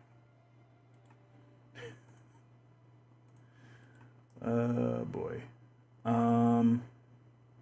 So yeah, if it's gonna be right there, we need to drop one of these right here, because this, for whatever reason, the ladder tile doesn't have a floor attached to it. So there you go.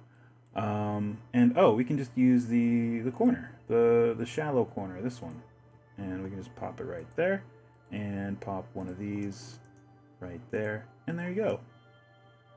Works out just fine.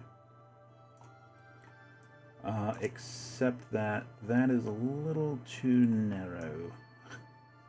We need to widen that up a bit. So we need to put this guy here and that guy like that. Or, actually, yeah, that's fine. I'd say that's fine. Yeah. All right.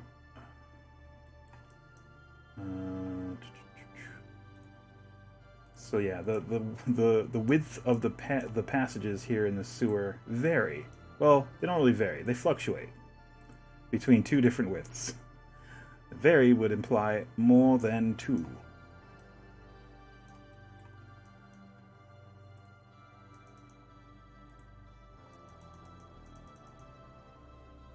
Let's make sure we're cutting into the area below. And you know what? Just to make things easy on us, we can go ahead and put the floor and put this. Whoops. What? Okay, well, I guess we favorited it. Let's unfavorite it. My bad. And how do we want to do this one? I guess we can do it the same. Yeah, let's do... Whoa. Hold up. Oh, optical illusion. Optical illusion. Oh my god, I thought that the grid had somehow fallen way down, but no, we're fine. Oh, I guess we're just doing it like that. Let's flip it. Because it's just going to continue off in this direction and then turn a corner and then hit this one. And then, I guess it can go all the way down to... Yeah, it's going to turn a corner and then hit this one. Alright. Cool, cool. I like it. We have a game plan in our brain. Alright. Ooh, yeah. It's a good thing we made this corridor narrow because that's right up against the the chapel basement, the chapel cellar. Whew. Alright. Sometimes it just works out. Alright. Let's scroll down because we don't need that reference anymore. And now, since we have our lines drawn out for placement, we can just start putting these down like that. And like that. And like that. And that. Oh, and we're gonna need the... Well, oh, actually, no, because it's gonna keep going. It's gonna go out to... Oops, I guess I do need that ref... Oh! Oh yeah, I forgot we did that too. Cool. Alright, well, we have that to look at as well, which is easy. You can easily tie that in. Where is this going? Is that just going to the to that one sewer grate? I guess so. And this is not tying into anything else. Maybe. Oh, actually, we can tie it into this one very easily. So we just knock that off and that out. There we go. And replace it with others. Bam. Cool. All right. Okay, that makes sense now. Before, it did not. Oh, can that link up with this? Maybe? Maybe. Sure. I don't see why. Well. Ooh. I don't know what that noise was. Bemused resignation? Bemused frustration. Bemused frustration. Sure. I'm sure there is a word for that in some language.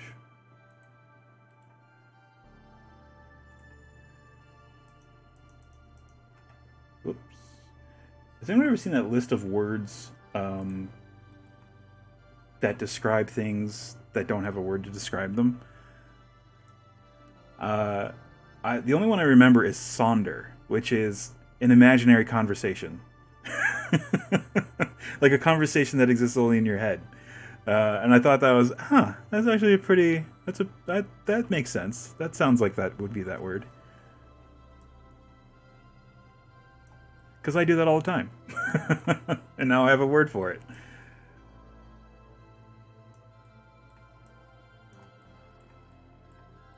At least English. I'm sure other languages have words for plenty of things that English does not cover.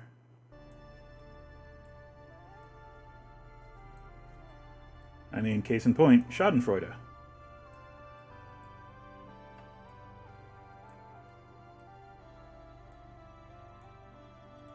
Alright, cool.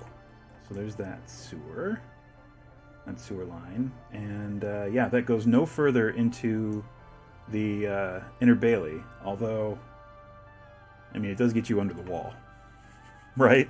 And that's already a pretty big breach. But you gotta kind of brave the poopy water. Yeah.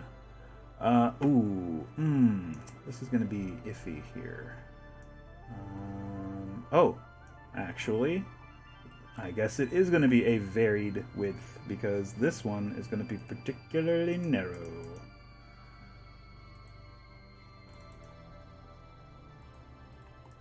Oh, wait, is that too narrow? Oh, man. Aw. Yeah, that's too narrow. Alright, so maybe we have to come over a little bit. Let's scooch this over and copy that. There we go. So it's gonna have to come over that way, and then at some point from there link up with this area. It doesn't have to do it right there, I guess, so that's not the end of the world. Alright. And this is the... yeah. Okay, no, that's fine. Alright. Let's get these going. Yeah, 1 by 2. That keeps jumping up when I hit shift, and I prefer it if it did not. Actually, this works out. This is fine. So we can come down to here. And we'll do a 1 by 1 right there. And then some flow. How'd that work? There we go. How'd that happen? I hit a point that was not on the menu. That's fine. And there's that. And then we have to figure out the intersection of this one and this one and this. So this is lining up pretty much with that. Whoa. Careful. Just clicking away. So let's copy that and come down to the point where, yeah, right about there. And yeah, I mean, one there and one there, and then the 1 by 1, and then the dungeon piece. Where is it? Corner, this guy, right there. Yeah, good enough. Okay. So the rest of that is, this is also continuing off in that direction. Jeez. Sewers are hard, y'all. Alright, let's continue this for now, and then we'll go back over there. We got about 10 minutes left. Ooh, that's neat. We got about 10 minutes left in the stream. So yeah, I mean, we're gonna continue with this. I mean, next week it's just gonna be more sewers, just to, you know, get them done, and then maybe a few touch-ups. And then after that, 2 more horrors. So that'll be fun. I'm actually really excited for that. I've never gotten to play Tomb of Horrors. I've only heard horror stories of it. So it'll be cool to actually get into it and see all the crunch, all the crunch associated with it, all the rules and all the cool traps.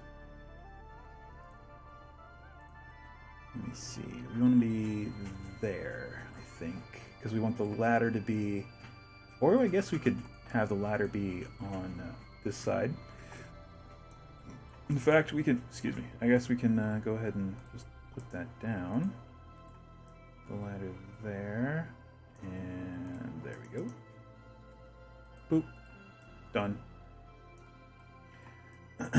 I hope they do eventually fix this tile so you can see through it. I think that'd be pretty cool. Nice. I play Tuesdays at 7, usually 5 Eastern, if it fits in your schedule. Glad to find stream. Oh, cool. Yeah. I will. Oh, you up on your you stream your games?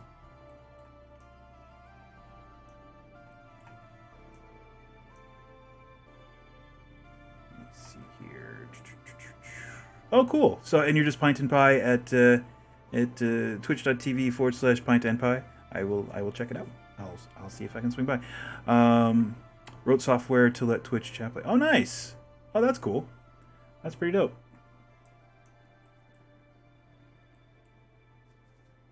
Let's see.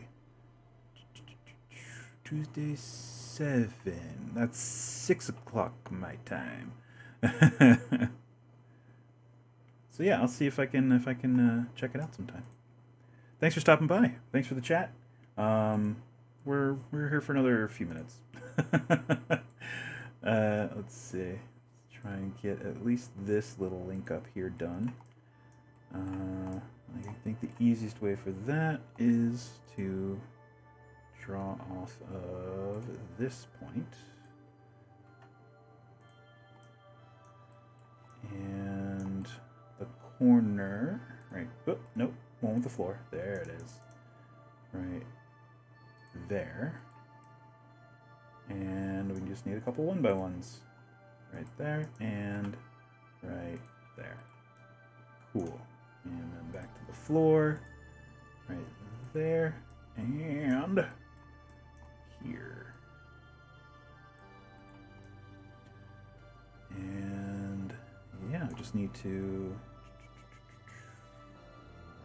grab this guy. There it is.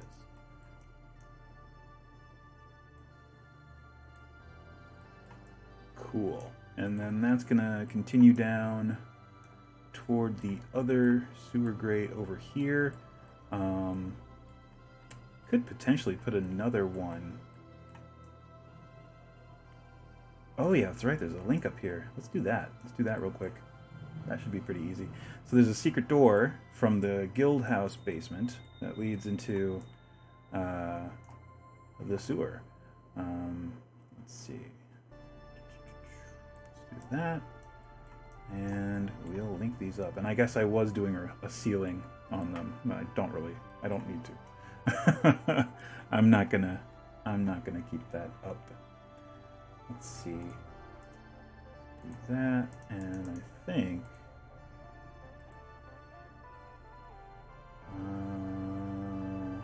need 1 here and 2 here. And then what we've been doing, that plus one of these instead. Whoops, one of these instead of trying to find it in the menu again. Just do that. Copy and paste. All right, cool. And then I guess we just do that and this. Oh, there we go. That again, but reversed. There you go. And oh, actually, it's got to come out a little bit. Ooh. Did we choose poorly? We may have. We may have. All right, well, let's fix that. Let me get rid of the, actually, whoa. Not what I wanted to do. There we go. That's what I want to do. So move that over there. Move this over here. Move this here. And then move these over.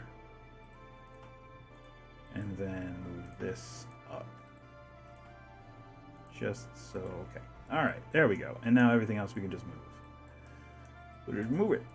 There, there, there. Move this over 1. Add in a little 1x1 right here. And copy that. And then we're just moving stuff. Yeah, used to be, you couldn't do this in the dragon build. And did that move to the right level? I think it did. Yes. All right, cool. And copy that and move it right there. There we go. Okay, so yeah, I didn't take into account this, the basement of the warehouse. So we do have to adjust. It's fine. Not a big deal. Just gotta do that. And whoop, one there, and one there. And copy that and paste it there. And same here, just more of this wall on the along the way.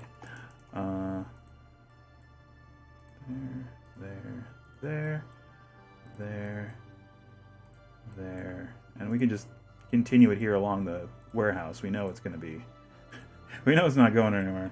But I think we're gonna put a 1x1 here, just because I don't know how this corner. Oh yeah, where's the actual sewer grate? I think it is it's right here. So we're gonna turn the corner and then hit that, and then probably link up with the rest of the system down here. Well, definitely link up with the rest of the system down here. There's no probably about it. It's the whole point. It's the whole point of this.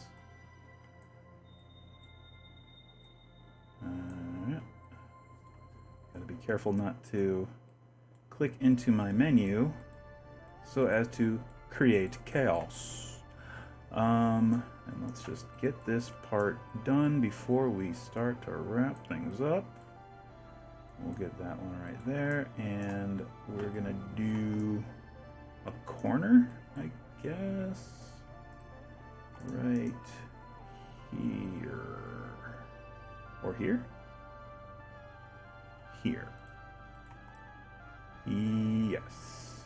That's fine. Or should we just come all the way down here? Sure. Yeah, that works too. All right. So yeah, thanks everybody for stopping by and watching, chatting. Pint and Pie, thanks for the follow. Cal Banana, always a pleasure. Thanks for hanging out. Why Not Sasha, if you're still lurking around watching, thank you again. Always awesome hanging out, chat. We'll be back on Thursday for Final Fantasy VI. We're continuing that. Hopefully we'll wrap it up soon, because between YouTube, really, I don't know why, always lurking. Thank you. Between YouTube copyright striking the music from that freaking game for every video, I think there are like 2 videos it hasn't done it on yet. I mean, it's the music from the game. How do you get copyright struck for that? I don't understand. Anyway, between that and just, I don't know, technical issues I've been having recently with Final Fantasy VI, it'll be kind of good. I love that game, but it'll be good to kind of get that over with and move on to other games. And spoilers, we're going to be going on to other Final Fantasy, probably other Final Fantasies, or other RPGs. I mean, there are a couple other that I kind of want to try that aren't in the Final Fantasy family. So that'll be fun. And then later that evening, we will be playing some Paper Mario: The Origami King. That game's a delight. Conversely, that game's a fucking delight. And I'll be sad when I beat that and no longer playing it. But yeah, it's a lot of fun. And then of course, Saturday, Skyrim. As per usual, we are very close. We are 2 levels away from reaching level 78, fighting a legendary dragon, getting our final achievement unlocked, and we can stop playing this particular game of Skyrim. I'm thinking we're probably gonna, for our next thing of Skyrim, we're gonna do Skyrim Special Edition, and we're probably gonna do it in legendary mode with Frostfall and Campfire. So we're going to have mods, so we won't be able to do achievements on that. That's going to be a 0 achievement run, but legendary mode, so it's going to be hard, and it should be interesting. So I'm looking forward to that, and then Sunday, some more Valheim with my buddy Grumpy Jerf. That should be fun. Always a pleasure doing that with him. On Sunday, we I think he broke his record for dying. I think he died. He died 3 times. That's fine. I mean, there were no trees. He didn't get killed by trees this time. It was all gray dwarfs and greylings, and yeah. I don't know if anyone. I could probably highlight it, but there's a really funny part where I was watching him from our fortress, and he was running away from half a dozen or so gray dwarfs and gray dwarf brutes. It's pretty funny. Anyway. Thanks again. If anyone wants to play some D&D with me, I run 2 games monthly through Eventbrite. It's up there right now at the top of my stream overlay. I am Dice and Brews over at Eventbrite. Come check me out. Tickets are $18. There are the second Sunday and Tuesday of every month. Usually this month it is the second Tuesday, but it's the third Sunday just because of scheduling. And a ticket gets you a seat at the table and a greater healing potion for your character to use in-game. For that session alone, they do not carry over, so at the end of the session, if you still have it, I just allow you to drink it no matter the circumstance and get back hit points. So yeah, it's a lot of fun. They're dungeon crawls.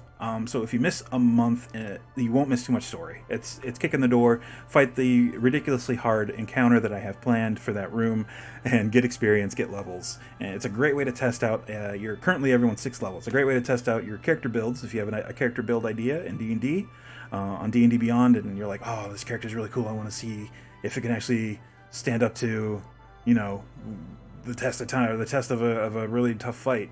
Perfect for this. You can see how many battles you can get through, and so it's a lot of fun. So there's no story, so to make up for it, I just have the stakes raised by tough encounters. It's a fun way to do it.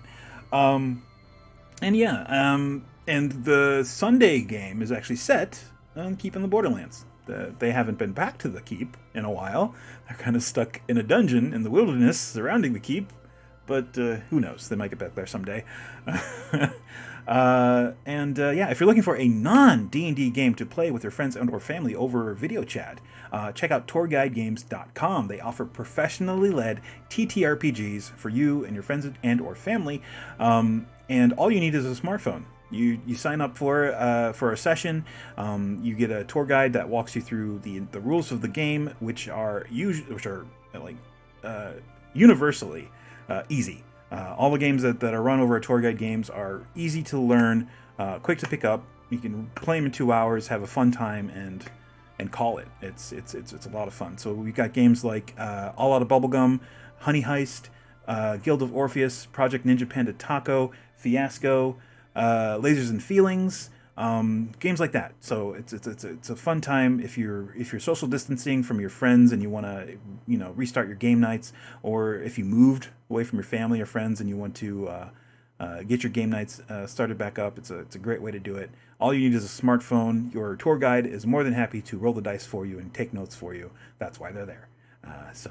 Check them out if you're interested. tourguidegames.com. Aside from that, everyone, please stay safe, wear a mask, wash your hands, don't touch your face when you're out and about, social distance whenever possible. The mask goes over your nose, inside baseball. And just be awesome to each other. And we'll see you next time. If you're back for this, you can expect more sewer system building. And we're going to plumb that fountain as well. Dyson Bruce, my nick is based on pen and paper. Oh, yeah.